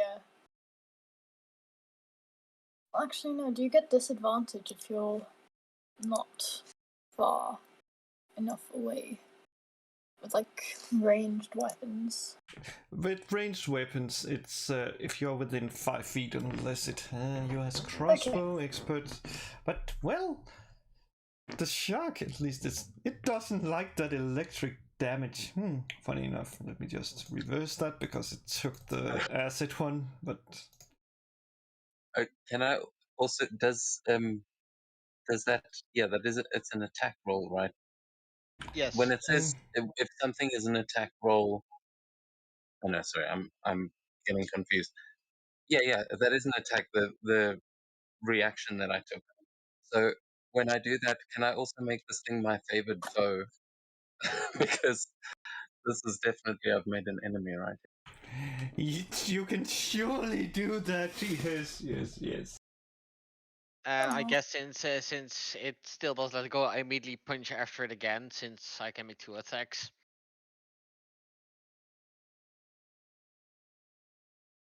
Sure, you can do it. Virtual tabletop not found. And it lets go. And it lets go.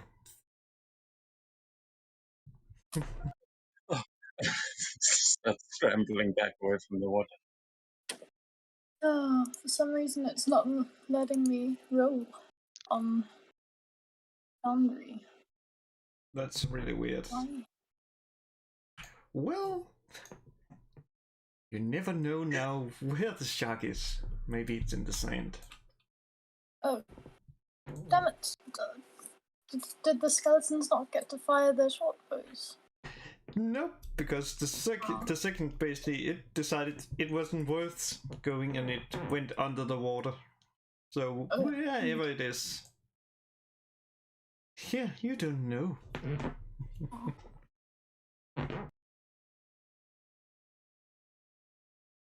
I mean, they don't even have eyeballs. Why do they need just shoot into the water? Hope for the best. That damn thing's gonna die.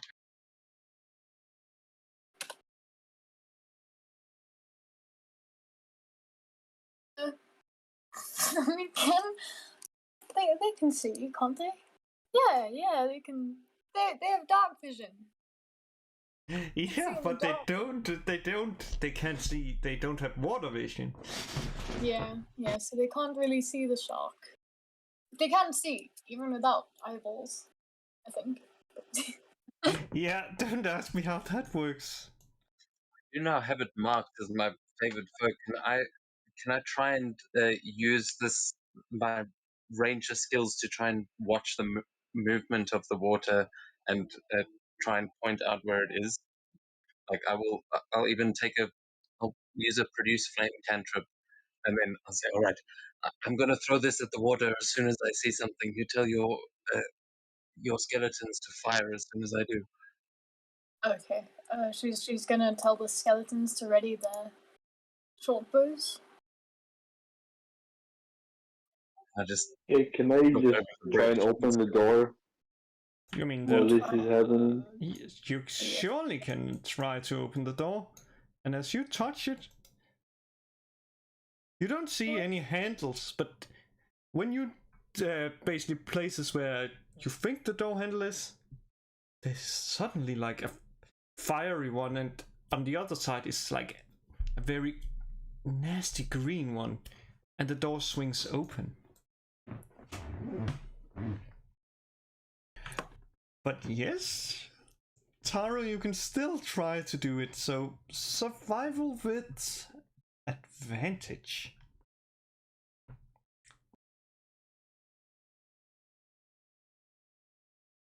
I get this to work. Damn it. Natural 20. There he is! You realize that it is just underneath you, basically.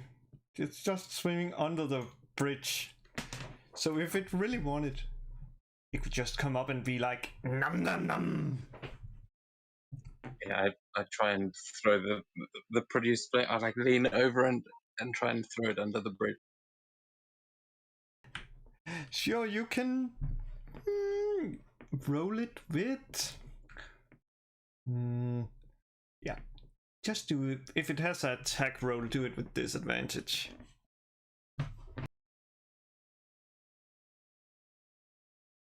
You, 19. you hit the shark, and it's like. It's really looks angry, and it just swims out there like. Okay, Looks. all the skeletons will do their thing. Ah.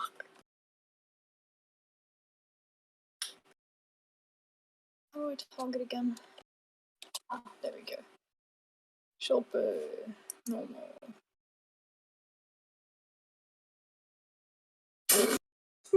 No, Yeah, yeah. Okay, so he doesn't hit. that's the sassiest dice that. Okay, It hits. That hits. okay. 9 piercing. Yeah, it hits. Oh wait, no, that's on short sword. Short sword. Oh no, it's not supposed to be short sword. It's supposed to be short bow. Nope. Mr. Skellington.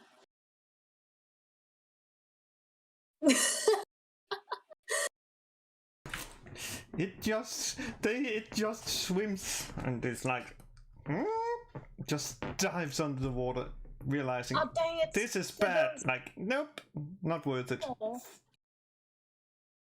Oh, damn it! Yeah, sometimes the fish just get away.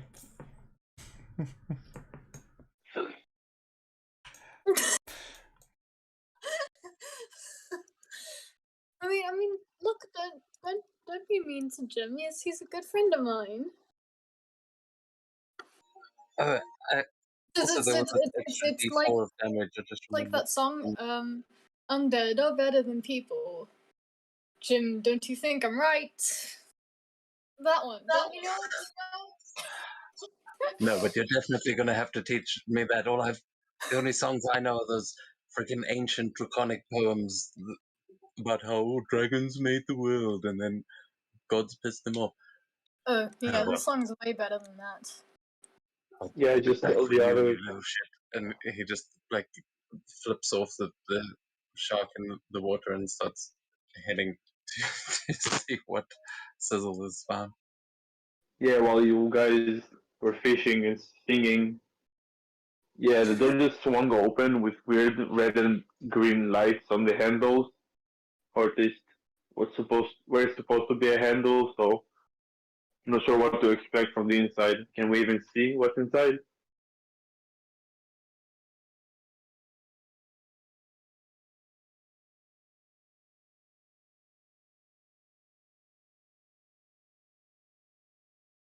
Man, I can see through there. Is it? It's like there's a window at the end. Yeah, I don't see it on the stream. That's what I'm asking.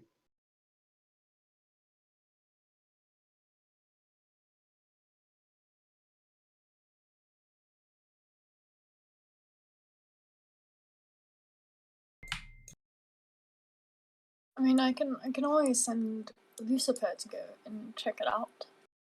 We're too scared to go ourselves.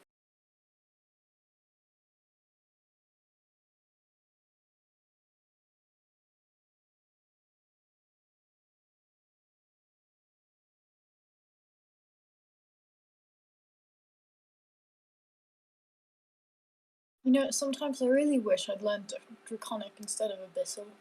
But, you know, it is what it is. Well, from what you can see here in this room, let me just check. Ah, yeah. Well, there's tables with books on it, and there apparently is a really pretty window with some stairs. And there also looks to be some bookshelves. But that's as far as you can see at the moment. I just walk inside then.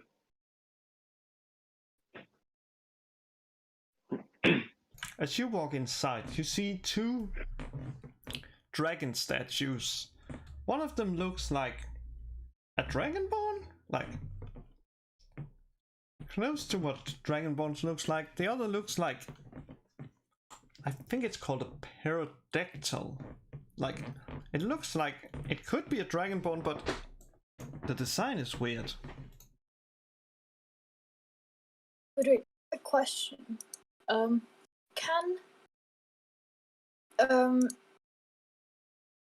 Can skeletons get benefits from potions of healing? No, don't give them that. Don't. That Nope. you, as a necromancer, would definitely know. Okay. Yeah, you would know that that you could give them a potion of healing, but it would basically just rain through them and you would waste the potion. Okay. Well, also, don't try and heal a dead thing. That's generally a bad idea. I can try and breathe some necrotic fire on it if that. I'm not sure if that heals them, though, to be fair. I mean, does that heal them? Does that heal them? That's a good question. Well, yeah, I would say just because that's an entertaining idea, roll a Arcana check. yeah, I mean, you as the necromancer would know is how he would respond, but I'm not actually sure about 5e rules. I know that the old rules were that like healing did damage to undead things, and that necromantic energy was acted as healing. Well, for But I some may be reason, mistaken. like, still not rolling in Foundry, but that's the 20. A 20? Well, yes, that doesn't roll in Foundry, but well, you'd know that while it may work on some undeads, these are too, shall we say, low brow to basically be able to get healed by it. The best thing you can hope for is that they basically just maybe get a little bit glow. Or maybe you end up damage them. Or I mean, maybe you can just kill one and bring it back again if it dies, or like if it. I don't know. I haven't spent much time around skeletons. Oh, thank you. Oh, and Emet, as you basically asked me about the ointment, I pull out the ointment, I put some on my hand, and I just rub it somewhere around your arms and stuff, and it just feels like you're healing. Yeah, on these big shark bite wounds on my forearm, please. These bandages were not for that, but and he'll sort of unwrap his bandages around his hand, and then once that healing effect, you'll see his eyes sort of roll back and just go, "Oh, that's the good stuff," and then wrap them back up.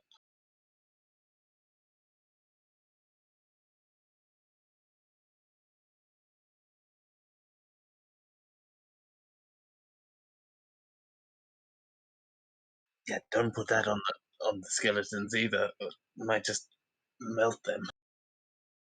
I wasn't planning to. It would be wasted on a pair of undead. That's true. Healing ointment on something that's already died seems a little bit pointless.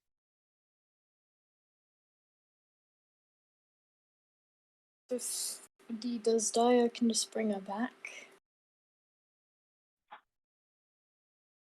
Would still be sad though. Not if it's Jim. I feel like you really don't like Jim. He's not somebody else. Look, okay. I mean, I know I missed a couple of those shots earlier, but we'll put it to the test.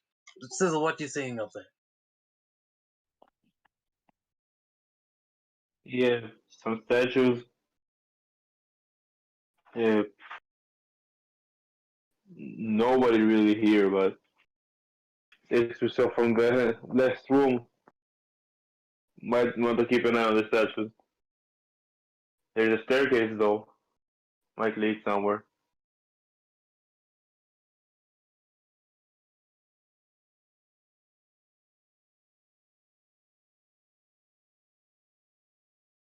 I just approach one of the tables and start skimming through the papers.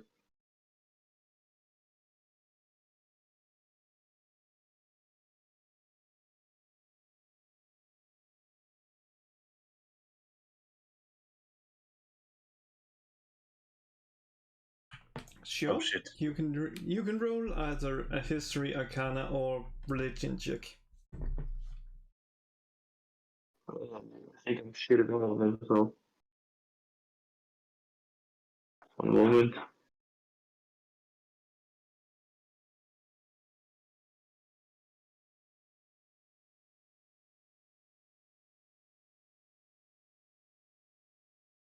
Forget Arcana.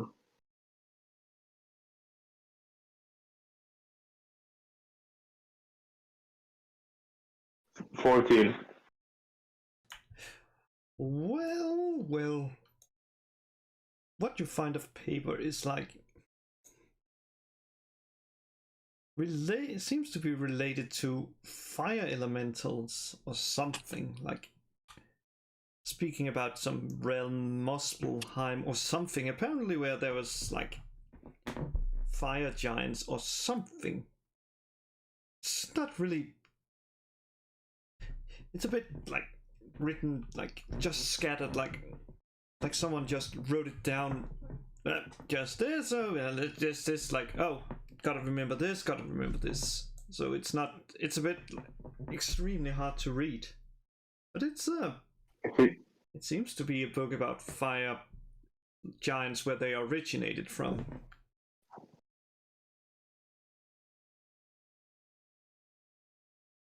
Okay.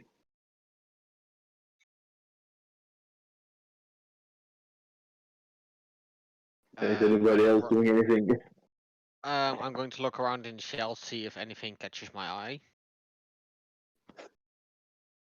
Yeah, and yeah, and you can do the same, like what I just said. Roll around, roll one of those three. Which one? Arcana, history, or religion. On my table, does it look like some of the papers were pulled out like earlier or later than the others, or did they reading them together like at the same time?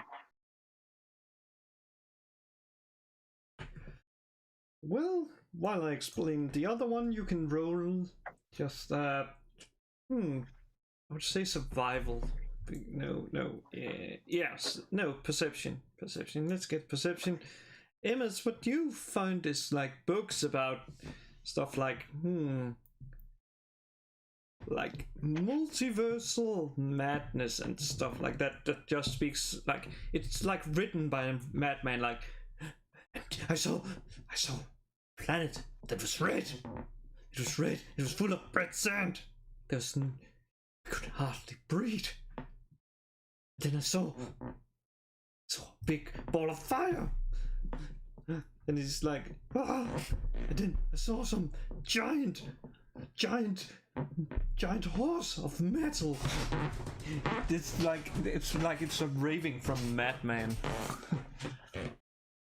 And from yeah, that's Okay. And from what you can see, Cecil, it seems to just be someone has been reading them and just throwing them there without any like care. It's a miracle that none of them has been damaged. Yeah, but does it look like it happened at the same time? Like the same person read them, or somebody came and then later on somebody else came and put some more papers there? It is Like same really age? hard, like from what you can see. The only indication is that there's like folds in the what is called like what do you call this? On the sides, Yeah, that's basically like fold on the cloth on the edges of a table, paper. and you are seeing like so it seems like this most likely was placed here. Like the red book was most likely placed first, then they took the little scribbles down here, and then they threw the yellow book here because they was like nope, and then the green book, which seems to be the only one they actually bothered to put down gently. Okay.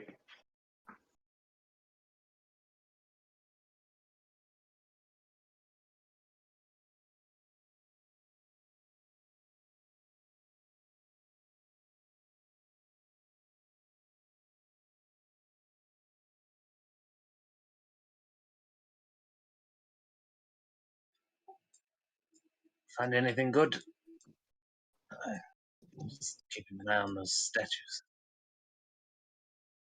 Something about fire giants and where they came from. Ooh.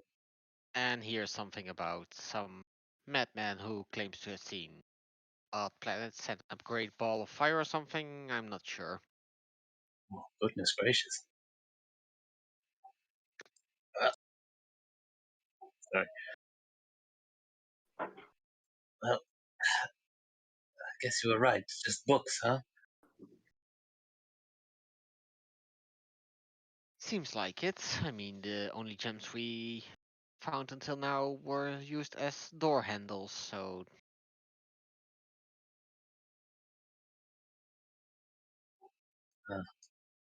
Well, anything, and I'll turn to the woman that brought us here. Any particular topic your sister might have been interested in? Maybe she was here. Well, she sought something that would bring her great prestige, maybe even power, so she wouldn't be low in the, like being the odd one out in the family. So who knows what she could have sought? What's even I think like stuff that we found in the library, like that thing you found about Sordial, that belongs in a library, man. That belongs, really. But who knows what she could have been?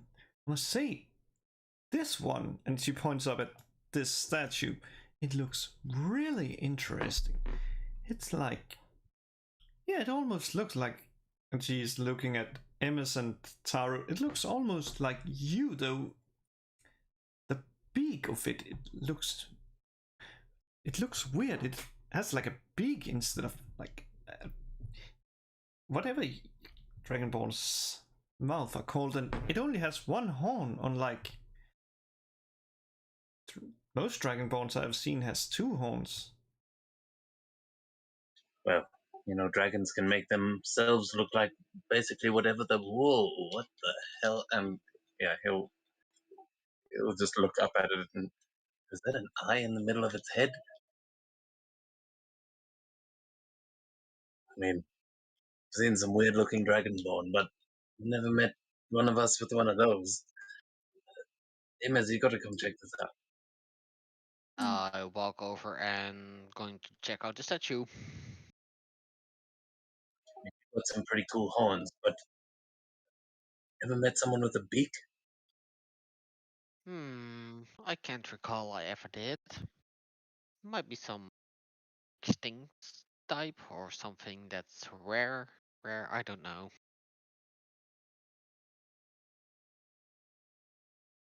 I don't think this is some. I mean, does it look like a statue or a suit of armor? It looks like a statue. Some as either this what's it called. Either the person who did this was extremely skilled at what you call stone cutting, or they had a lot of time, because this looks really like someone just had taken a break here and is like, yeah, it has just turned to stone. Who knows? Maybe this is what happens when these kind of dragons die. Maybe they just turn to stone, and yeah, that could have been it. Maybe it has died of old age if this is a dragon, or it could be just a statue. It's not an armor, at least. But it's really fine details. Especially the one eye, which is also a funny thing, because usually dragons has two eyes.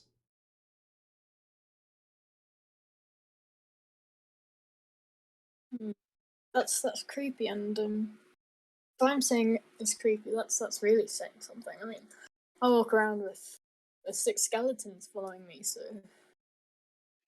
Yeah, that's true. You know anything about art or things that turn to stone when they die? does she? I would say you can roll me a nature check. Oh, not history. No, nature. Okay. Meh. Let me just see. Well, you had heard rumors of stuff that turned to stone when they died. You heard of creatures that could turn creatures to stone either by breathing on them or looking at them. You even heard that there may be some special dragonborns, though since no one has seen them or met any. They think they're just myths that potentially turn to stone upon death, even explode or turn into acid. That's what you have heard.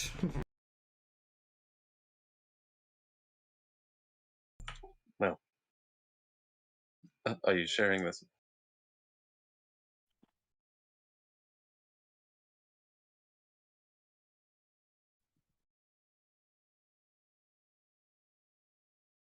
She shares that with you.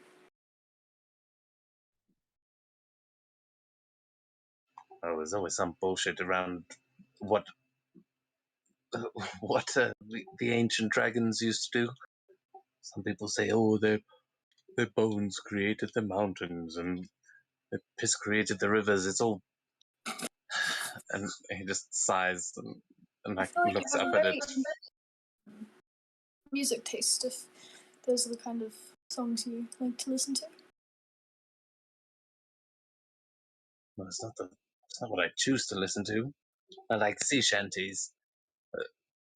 That's just the shit I grew up with. My father force fed us all of this kind of ancient history about where we all came from. I mean, Amos, didn't you get the same kind of education?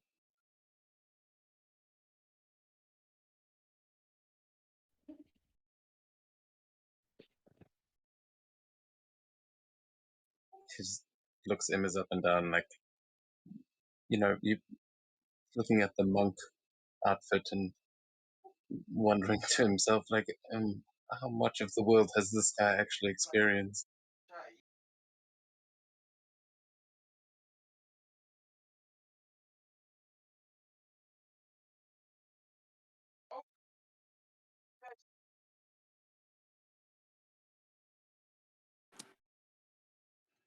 Amos? At a loss for words? Sorry? I was asking where you grew up. Where Oh, I have long forgotten where I grew up. It was somewhere around the mountains, but I've been traveling a lot, so But I mean, they didn't force feed you all the old draconic songs and histories and things. That I no, was just saying. they taught me some bits, but my mind usually wandered off during history lessons. Oh well, rightly so. I was just saying. I think most of those stories are bullshit anyway. I always think the ancient dragons were like ultimately powerful beings, but they overstated. You know, humanoids tend to be pretty afraid of dragons. Let me tell you, that little bugger over there, and uh, he points at the drake, who just like tries to make itself look as cute as possible.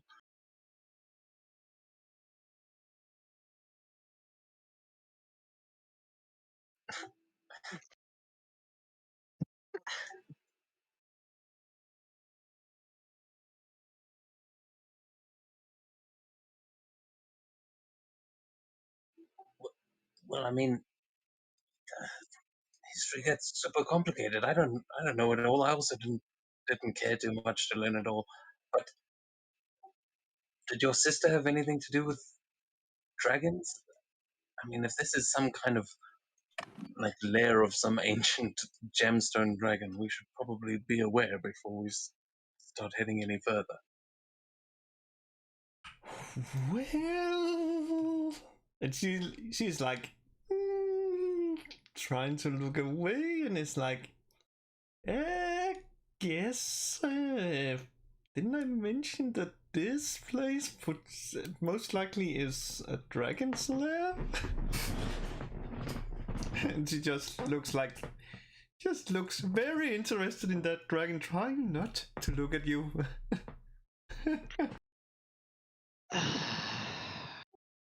You did indeed forget to mention that information. It would have been useful, I think. But, well, you two are dragons, in a sense, so maybe they are okay with you being here, and there's also the little one. And she's looking around like where Jinfu went.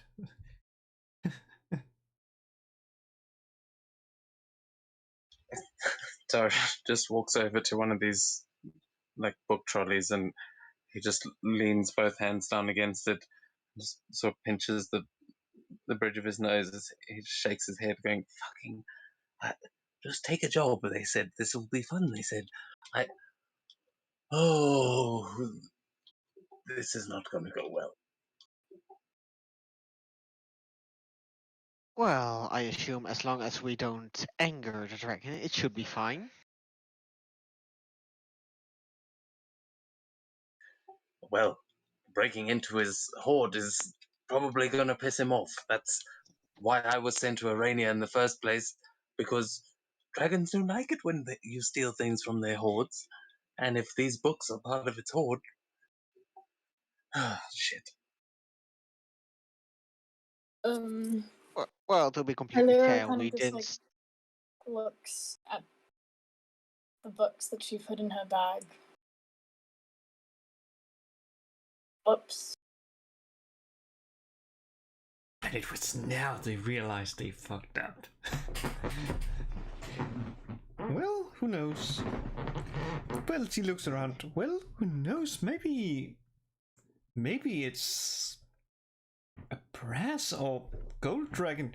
Who knows? Maybe even this Sadio of legend is actually here. Taro starts racking his mind to think of what kind of dragons have a petrifying breath. Like he's trying to think. He's not great with history, but he might make like a nature check. You can do either a history or nature check.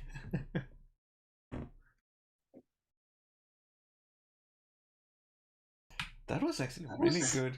And oh my god, man. Like, yeah, well, Well, he doesn't seem to recall there being anyone, but considering he is like this statue here, maybe the dragon who is here could have originated from the first world and been like one of the few survivors of the proto dragons. So maybe that shit. has a petrifying breath. You also heard I'll about say, stuff that, and then you think like just something you like. Then you see like a title just on there that is like mind flayers and dragons. Oh shit. You know the people in Smart have got all those rumors about like the moon people and you've got all those Medusa creatures. I mean, I doubt a Medusa could beat a dragon, but I think some of those worshippers might have some. Look, I don't know what the hell we're dealing with. I don't know what kind of dragon could have done that. But unless that's the dragon who used to own this lair, I think we'd better keep all our eyes and ears very open. I agree. Uh,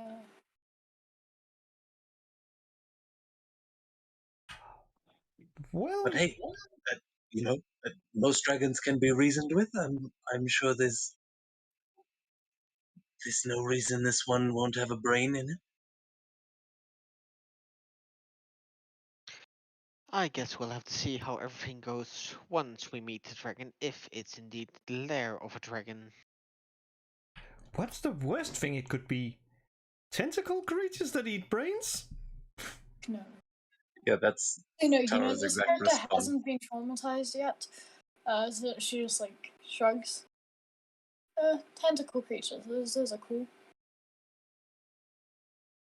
Look, a tentacle's very useful. I mean, I've dabbled in some magic that can. This tattoo, I'll show that the tattoo is like of this giant squid, but all like Yakuza style. It's the giant squid with the tattoos, the tentacles sort of coming down his arm, like off of the shoulder. Oh, nice. I can summon some tentacles if I want. Right, so maybe we can make friends with it. If it is a tentacle monster, make us think that we're one of its kind, huh? Either way, you're paying extra for this. And he points to the woman who hired us. Well, like you would even have gotten paid just for this. Like, who knows what is further in? This alone will. I don't even know what people will. Well, depending on what's further in, you could. I don't even. She's like, just trying. I would say 2,000 gold each would easily be if there's something just as amazing inside, and if it's better, but who knows? I don't even. She's like just so excited. She just starts moving towards the window to see like, oh, what's there? And what she sees is basically just the desert outside.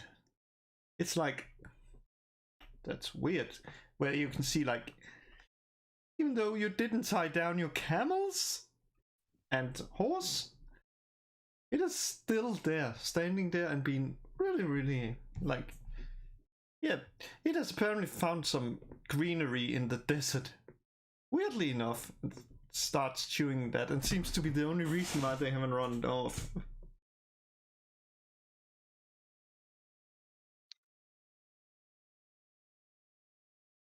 I suggest we head on further and explore the library, see what we'll run into.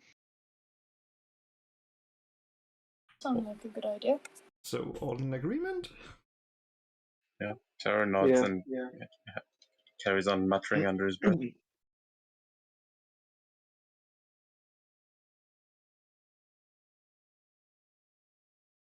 What the hell is it language? He sounds like he's swearing in some of the most foul language you've ever heard. It's infernal. Yeah, it's infernal, so it would be fierce. The most foul would be abyssal. Yeah, it doesn't speak Abyssal, but this is Or humans giving out saying bad things devil about goblins. He's speaking devil tongue as he's just hissing under his breath. I think Kyleera might speak abyssal to a cat.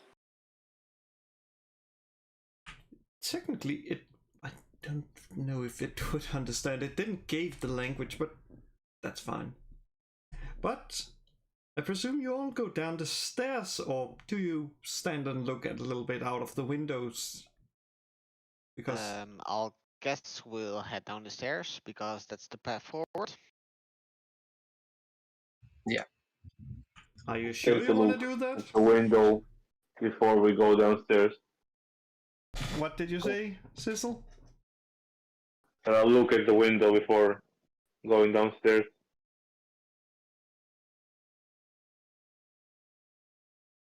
Perfect. Well, you just see the camel that has been lent to you by the archaeology, what is called association. Basically just standing there and eating together with the horse that Kyleera she brought. She seems to be the only one that owns any of them. So in case like any of them except for the horse dies, you would be liable to pay for damage and stuff like that. But you move down to the next level. Yeah, and I again forgot to put down tokens, but I remembered stuff. Yeah, you should all get vision now, right? Please tell me. Nope. Yep. But it may just be dark. As I said, I didn't have dark vision, but I can't see my token either. When I press Alt, I can see something.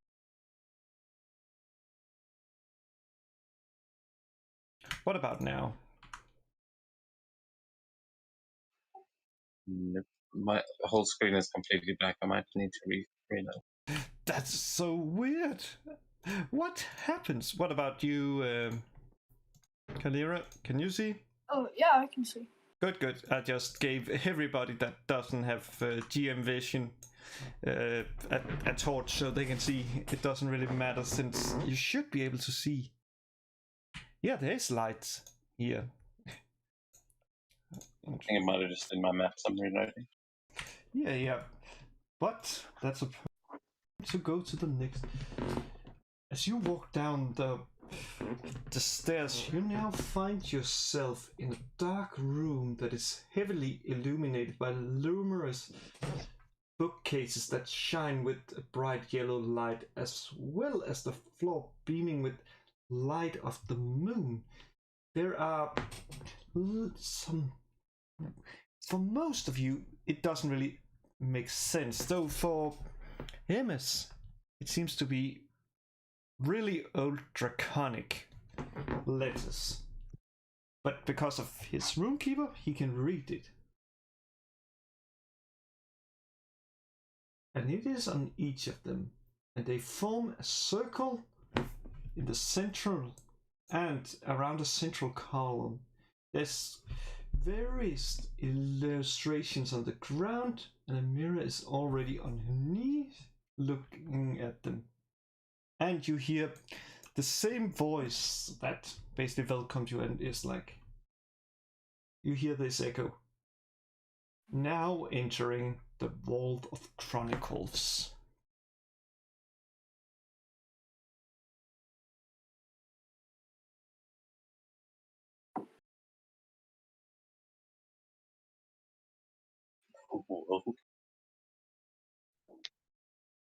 So, what about now? Do you have vision now? Yeah, I can see. This looks amazing. Yeah, it looks amazing, and yeah, it isn't as perfect as I had hoped, but it looks amazing. But what do you guys do, basically? From what you can see, there is this, I think, god damn it, I'm not good, like, I think about 12 bookcase that glows with a yellow light, and then around a black hole, at least it seems to be black, there is symbols that glows with the same light that seems to be emanating from the moon. So what are you guys gonna do?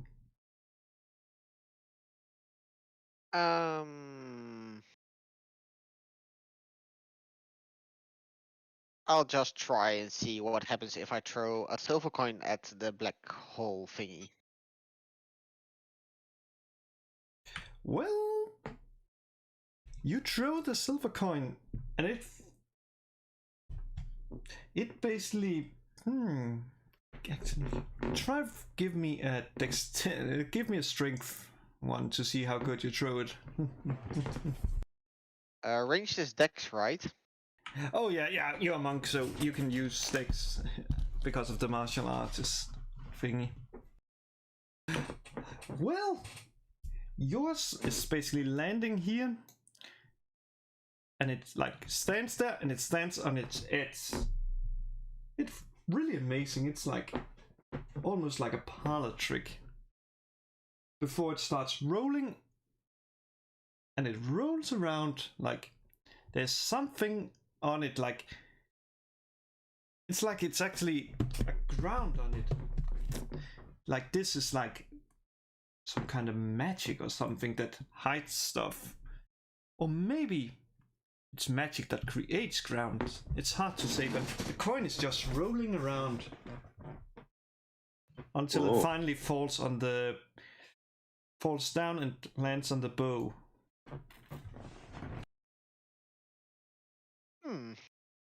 Okay. Interesting.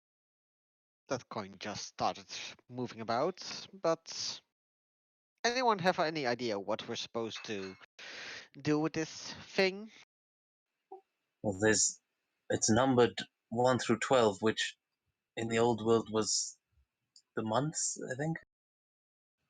I mean, those symbols on the bookshelves, they seem to be indicating phases of the moon. I don't know. I mean, we use those to sail by. I guess they change with the seasons. What are these actual books about? Well, you can roll me. No. Taro's not even gonna try and look at he's looking at the others like, you guys were the ones, you're the big readers. Tell me what these books are about. I mean, what kind of check would that be? Fine, roll me investigation. No. No, that just comes a hand and says, "No, I love it. you shall not pass." I'll guess I'll go try through the bookshelf, see if anything catches my eye again. Sure, you can either do a dexterity or a history, depending on which one you want to use. Dexterity for looking for a book? No. I said investigation and investigation or history. Yeah, one of those two. Yeah, both are shit, so I'll just take this one, hope for the best. Well, what you find is something really interesting. There's like, you fall under a book that is like starlight magic, and it's like,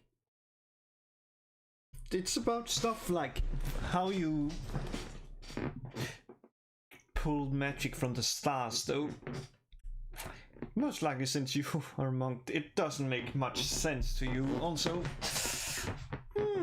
it's a little bit confusing. It's speaking about like using, basically distillating the starlight as if you could take it make it a physical object and use that to cast the magic. Is someone of you here more Yeah, does someone of you know a bit more about magic? I found this book that's about starlight magic, but I can't really grasp it.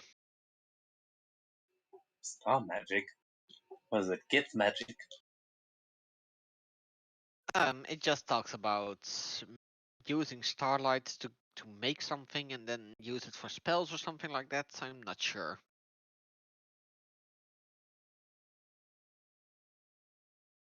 I mean, I've learned most of my magic with the stars, I guess, but I think our wizard friend over here is probably our best bet. Though, you, Sizzle, you do surprise me with the things that you keep casting. I thought you were just a brute. No offense. Not taken. Most of my magic is, well, fire magic. Nothing really Oh no, fire is always a good about the choice. stars, but Yes. I can give it a shot, but not really my forte.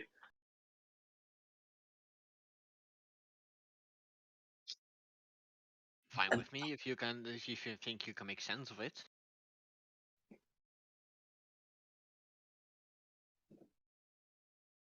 I'll give it a try.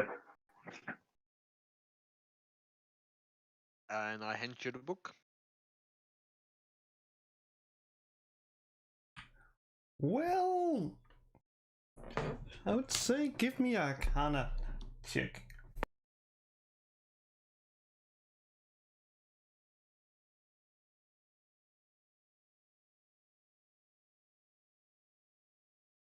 With a 15. with a 15, you are like, okay, this seems to be really, really high level stuff. Though after like going through it, it's like just like a little slip of paper is there, like someone just ripped it off another book, and it's like, what?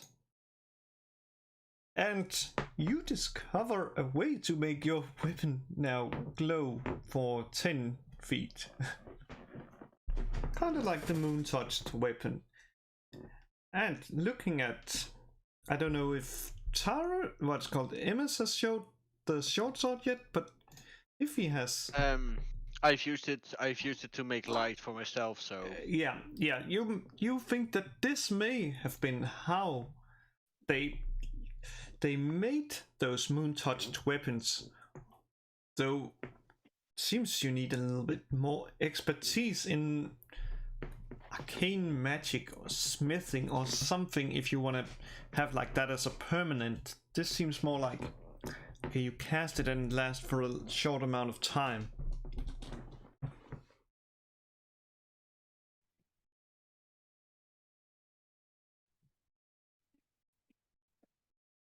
So, so basically, if you want to know what I mean, it's just imagine it is basically making your one of your hand axes a moon touched hand axe, though it's not permanent. Okay. And, yeah.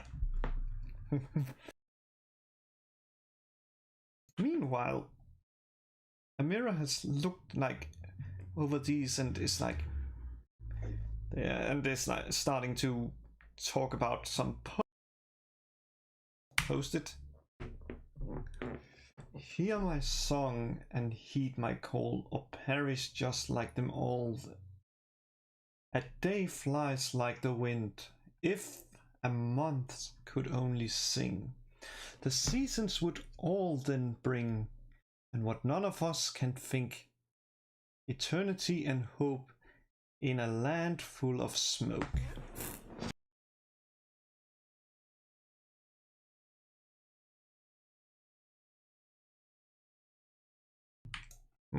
Could that? And she's like, didn't someone mention some land of fire or something? Though fire, well, fire can produce smoke.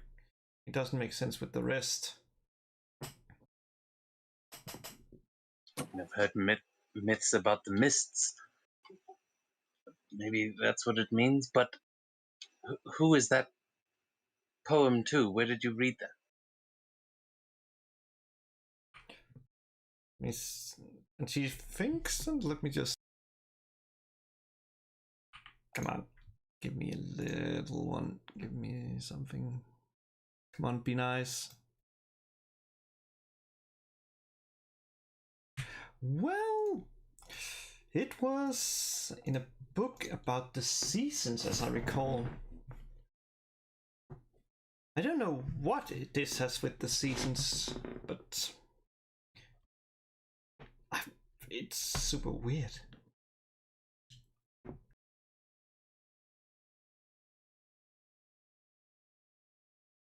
Is there even a way to like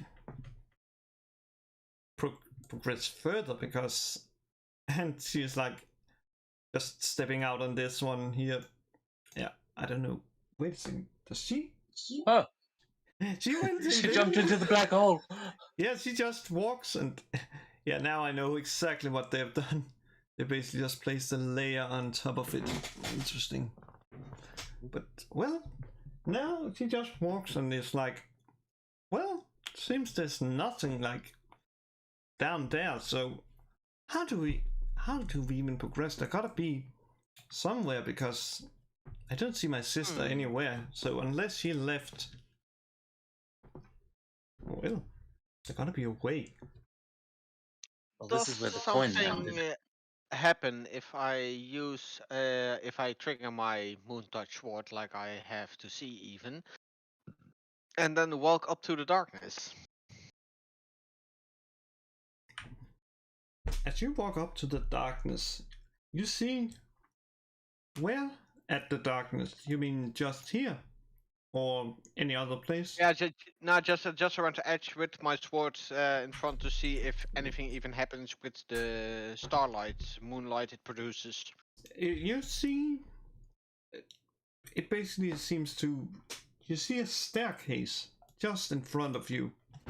But even though. And I guess you are like trying to like poke your sword at it or something. Yes. Even though when you just that you just like hit it like there's a layer or something on top of it.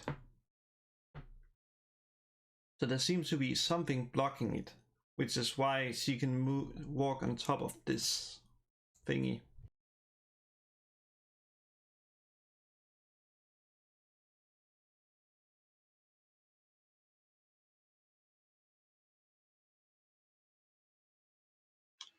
Wait, can you see where you're putting the blade in there?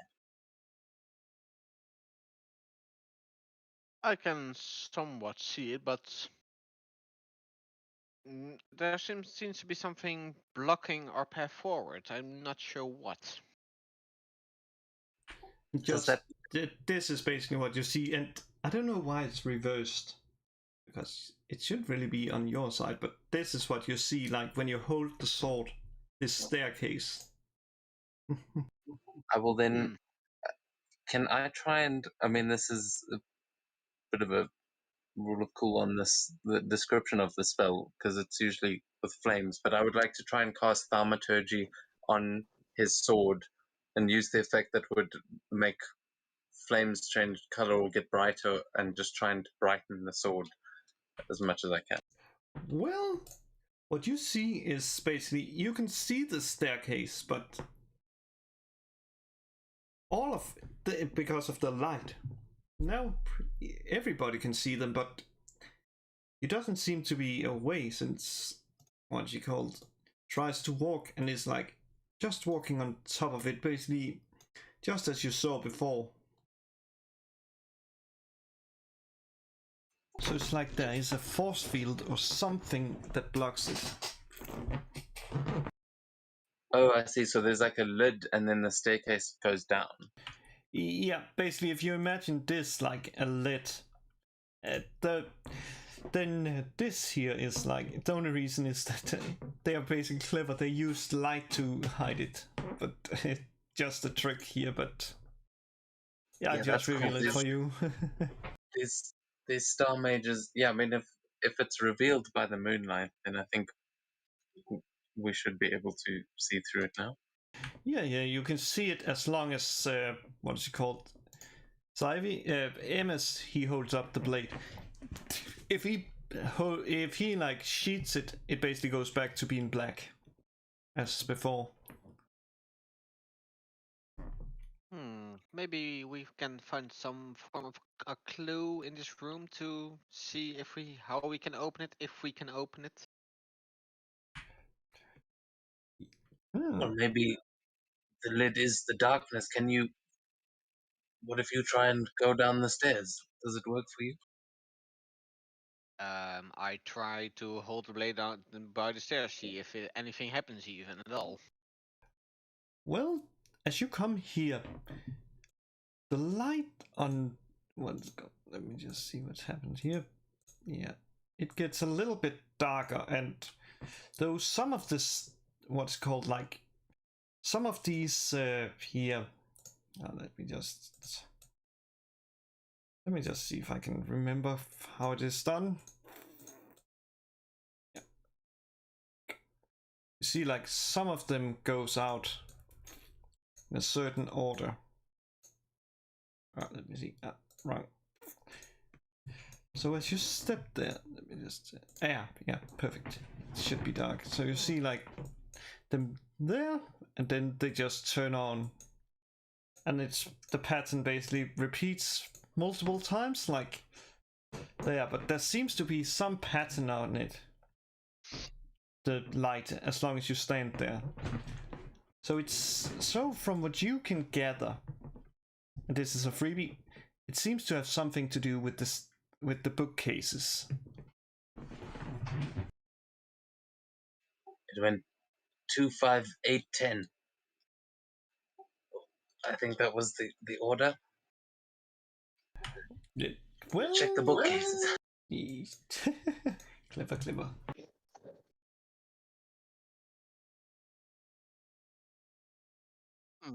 Or did it go through all of them? It's basically like what's called 1, 4, like that, and changing, like it's always like one of them, but there is a pattern.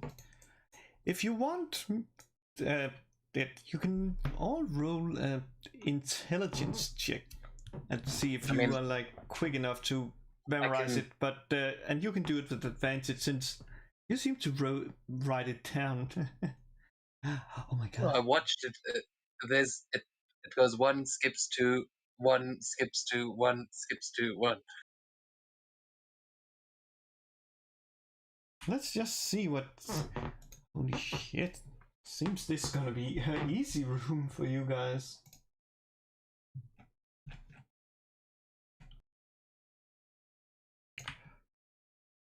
Well, from what I can see, what about you two guys? Sakura and not Sakura. Kyleera and what's it called? Oh yeah, he used it there. So let's see. Yep, that's good. And let's see with that.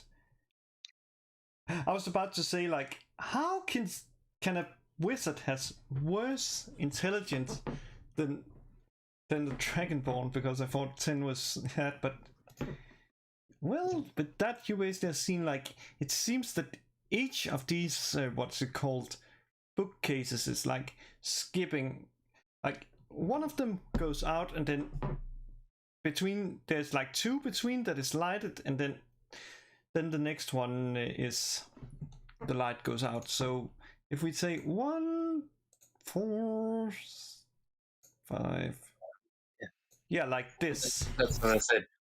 Taro doesn't know what it means, but his perception is insane. He can definitely, he saw the lights. He tracked that much, but he shrugs. He goes, "I don't know what it means."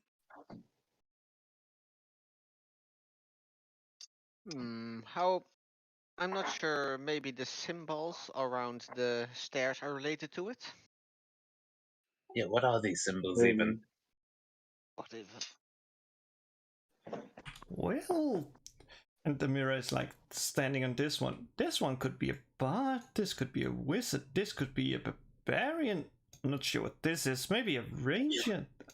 This one I don't know. So how many different classifications do these starmancers have for people?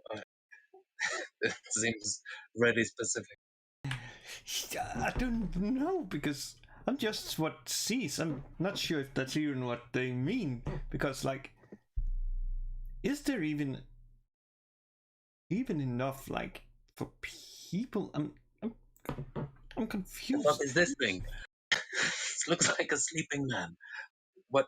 Have you ever met a sleeper? One born with magic, maybe. Or one born of magic. Who knows? Maybe that is a blood drop that emanates magic. I don't know.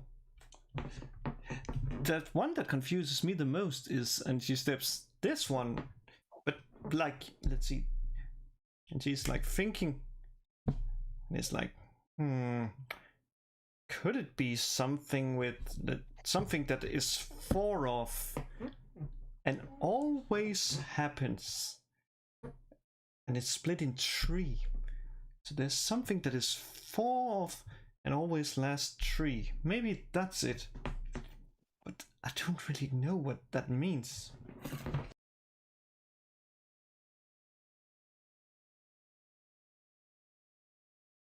Seasons.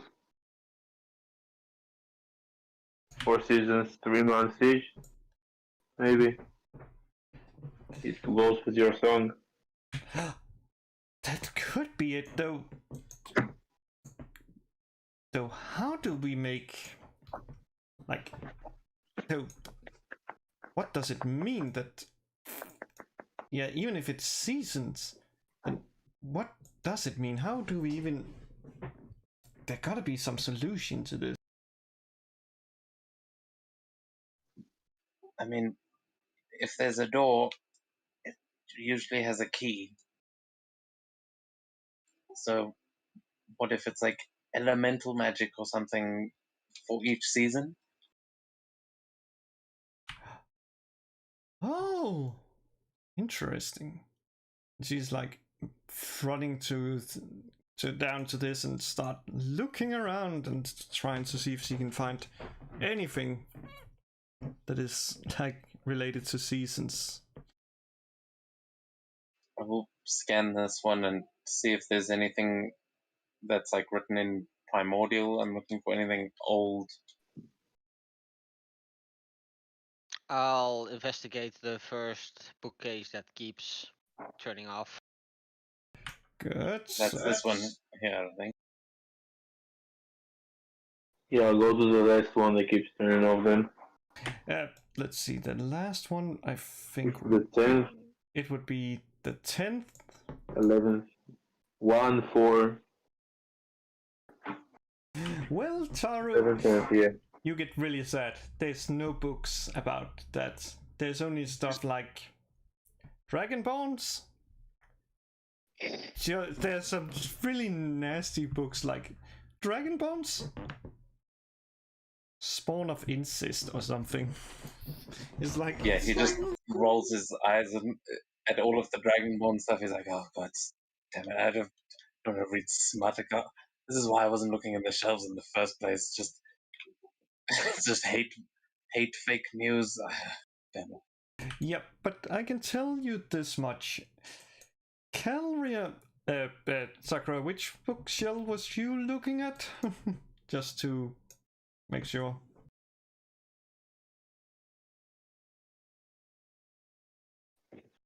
11. 11. Mm. This one? Well, with yours, you find 2 books about seasons. This seems to be winter, like, what's it called? Chill Touch and, like, Blizzard. It's just talking about that stuff, like people that has been touched feels a chill touch, and while being trapped in the blizzard. That you find 2 books, and for Thistle, he finds a similar one, though this one speaks about women made of ice and some creature that apparently stalks the wood and grabs people, and that seems to be people can turn into those if they eat human flesh. What about, let's see, Ms, did you roll anything or? No, I didn't yet because I was waiting for you to call which roll I need. Oh yeah, it's just investigation. Sorry, that's why I used that. It Yikes. seems well. What you find is that apparently you find some books about how you can roast like dragonborns, like how you make their flesh really tasty. And well, Amira, she finds a book about, let me just see, this is like something called the monsoon and like something called the rainforest, so it seems to be something related to, I think that's autumn in English here. She's like, interesting, there's some really interesting here.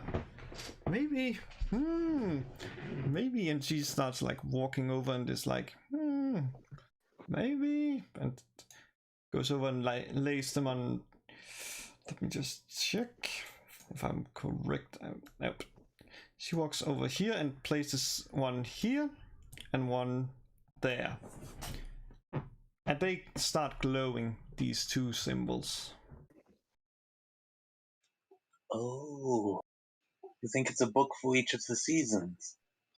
Or for each of the... I don't get it.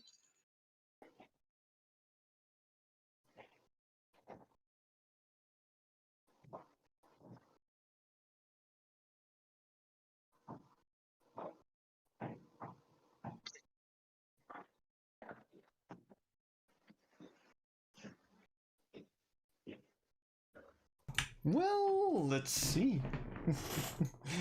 Seems like Kyleera has found some really interesting thing, or was it the book about eating dragon bones or cook them?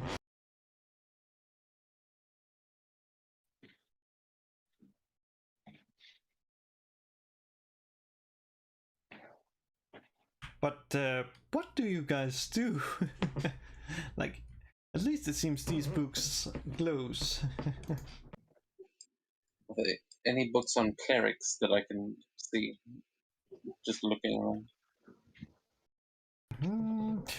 Well, clerics in this one, there's some ones that speaks about some clerics that worship some goddess called Umi, who, yeah, no, I'm not giving that away for free. Yeah, I'll take that book if it's about worshipping a god or goddess. I'll just take that and go over and place it on this over here. Perfect. It starts. It's like for one moment it's like red, but then it turns blue, and it's like then it turns this silvery light. So you're not sure if you did it right or if you did something wrong, but there doesn't seem to be anything like wrong at the moment. And boop. Let me just, so I use these to indicate, yep, good. So, and you see the bookcase just behind you where you found the book. It goes off, basically the light turns off in it.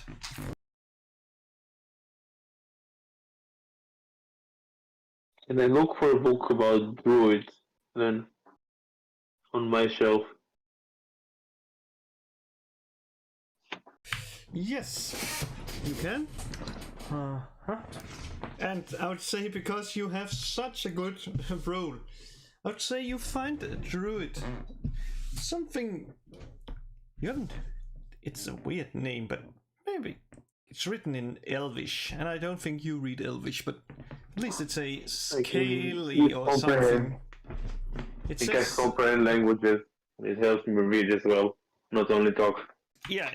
That was good, because that was actually a good one you picked there, because what you see is like something about an archdruid named Kyleera or something. I just take the book and place it on the druid mark.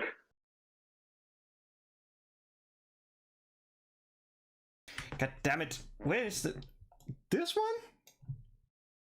That would be the druid That's mark. the bear, Yeah, that's the bear druid. claw. Yeah, that's the druid mark. I just realized it. Well, you place it there, and for a moment, it has like a fiery red, like it want to consume the book. And then you get this lovely little green color. And the bookcase behind you, or actually, no, let me just see. God damn it. You see this bookcase where Kaylee, she had a book, it turns off. I need to place the same, like the ones that glow. We have to grab a book about the same, like speciality on the ground next to it. So if the first one glows, we need the book about bards and place it on the ground. Well, I do we had want to do to? it. Yes, but do we want to deactivate them all? I think, don't we want to deactivate them in order? Oh, The order that the let's lights went off. let's find all the books first, and then start placing them. True, true. I'll Oh. go look in the bookshelf I'm at for one of the book for a book that fits one of the thingies on the ground. I'll look and learn again. Sure, you. Yeah, roll an investigation and just do it with advantage. I was about to say, please be perception, please be perception. Sure, you can do it with perception.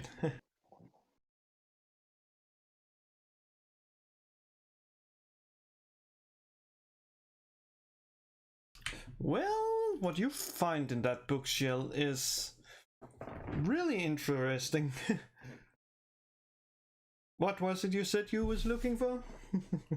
One of the books that fits the one of the images on the ground with whatever class I can link to it. You find something that is called Magic of the Blood, and seems to be talking about people that was born with the power of magic, or maybe they was born of pure magic. It's a bit hard to say. It seems like it's written by two people. Like one page says this and the other page says that. Like there's two people that sat down and just wrote like their theory on each of the pages. Well, Okay, Kyleera, she finds a book about stuff like stealing, Rogues. or maybe I just didn't know it wasn't mine. I'll take the book, head over here, and place it in here. It's fine. As you do that, one of the bookshelves goes off.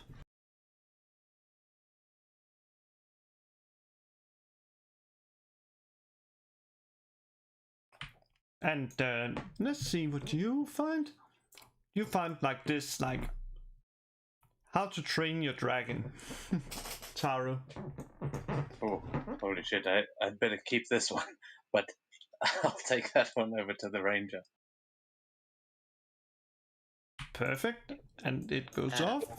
And Which one is the rogue one? the rogue one is this one here.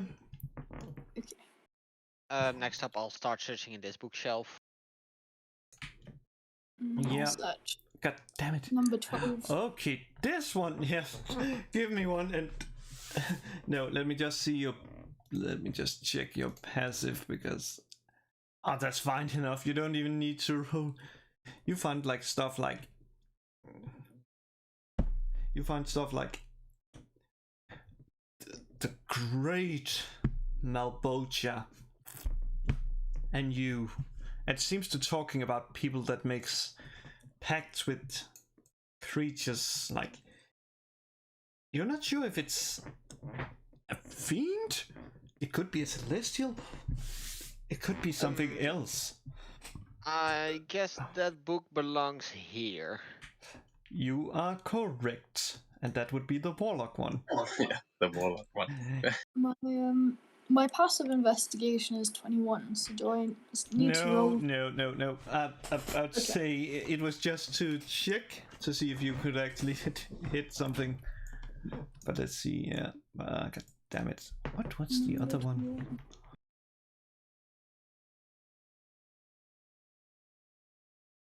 So let's see you. And where do you? Oh, you seek this one. So you find stuff like the Great Fispandantilus, and how he may cost. And it talks about how he may cost some sea called some great sea city called Ishtar to fall into the water after some great meteor hit it, and yet he survived, or maybe he died. The sources is a bit confused about it. I gotta say that sounds like a song that a bard would write.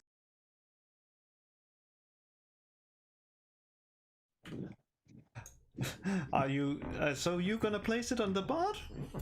I don't know. Or are you gonna place it on the book?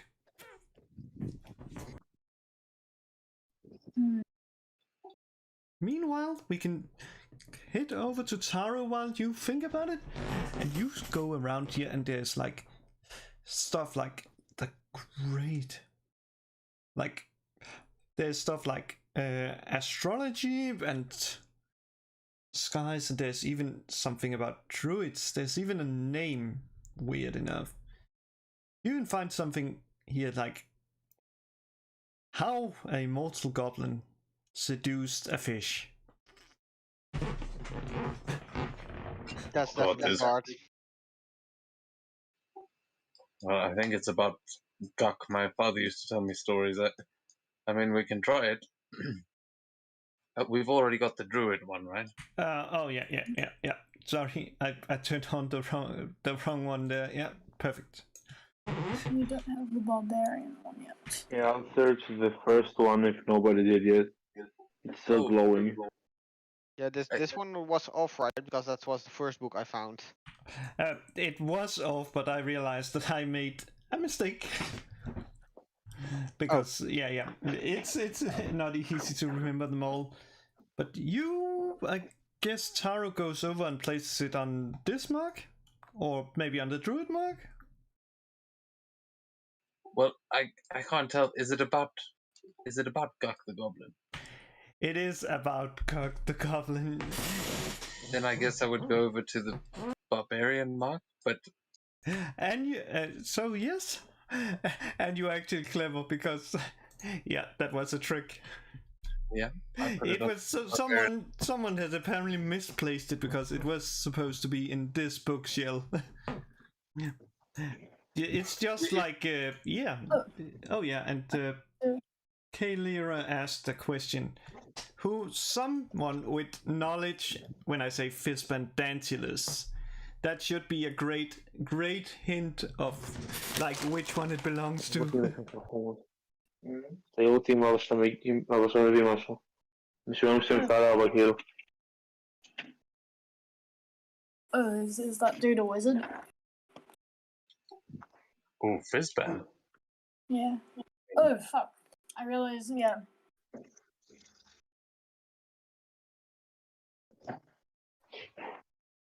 I mean, he's a dragon lover.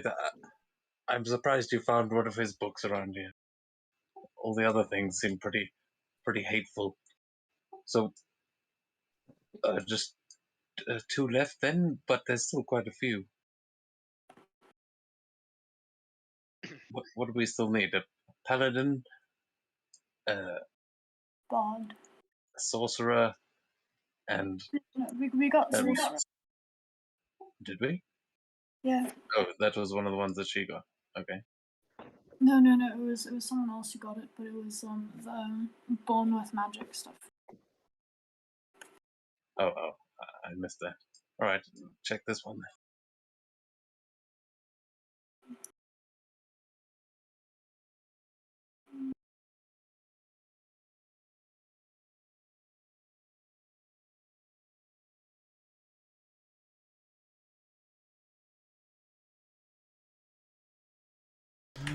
And let's see.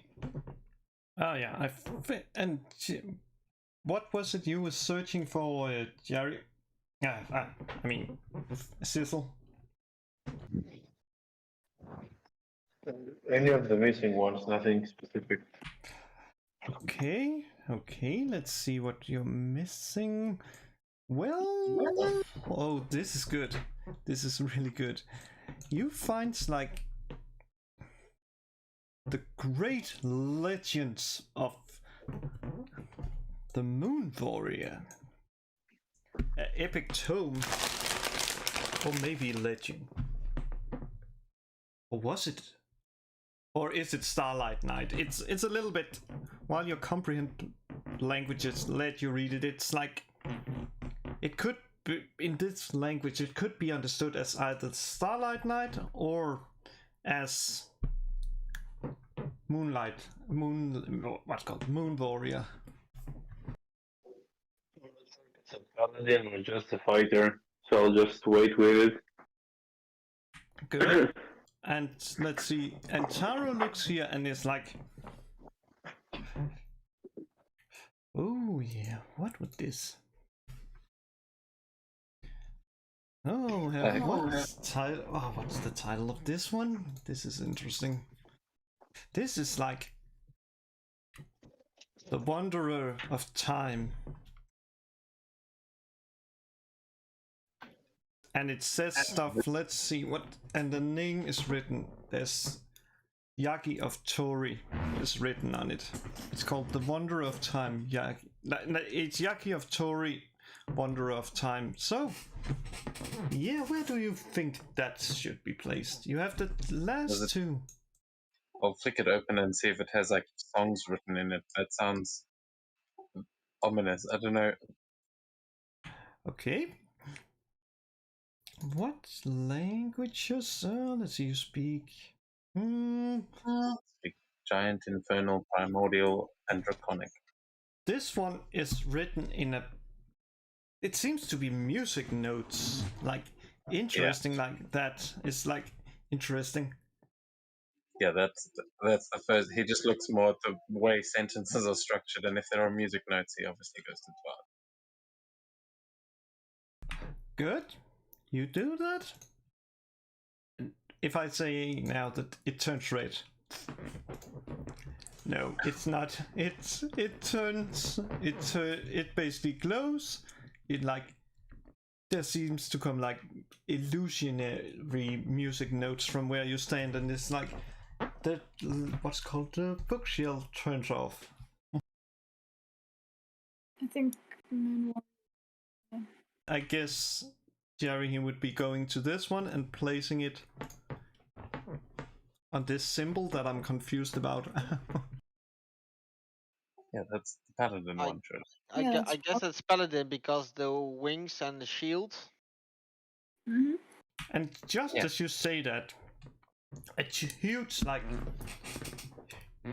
figure like stands there, glowing in like moonlight, and this here, it glows now, and it's like, oh, interesting.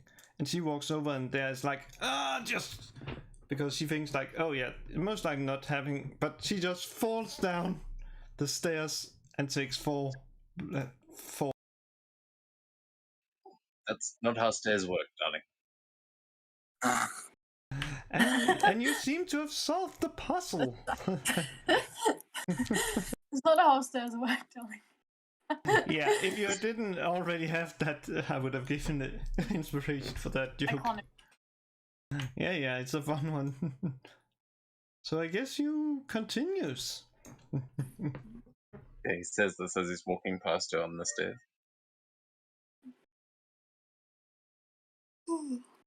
That was actually that was clever. Sorry if I seem a bit out of it. I'm getting a bit tired. Yeah, I'm also considering if we should stop here because I can tell you there is about 3 rooms more plus this I one. think this is a good stopping point. This this room looks very cool so far, but But I do yeah, think it is getting a bit late. It's so like I 5 think minutes we're to midnight. gonna stop it with this here. You reach the bottom of the spiral staircase. Some reach them faster because they decided, you know what? Let's just roll down. Or maybe they was forced to roll down.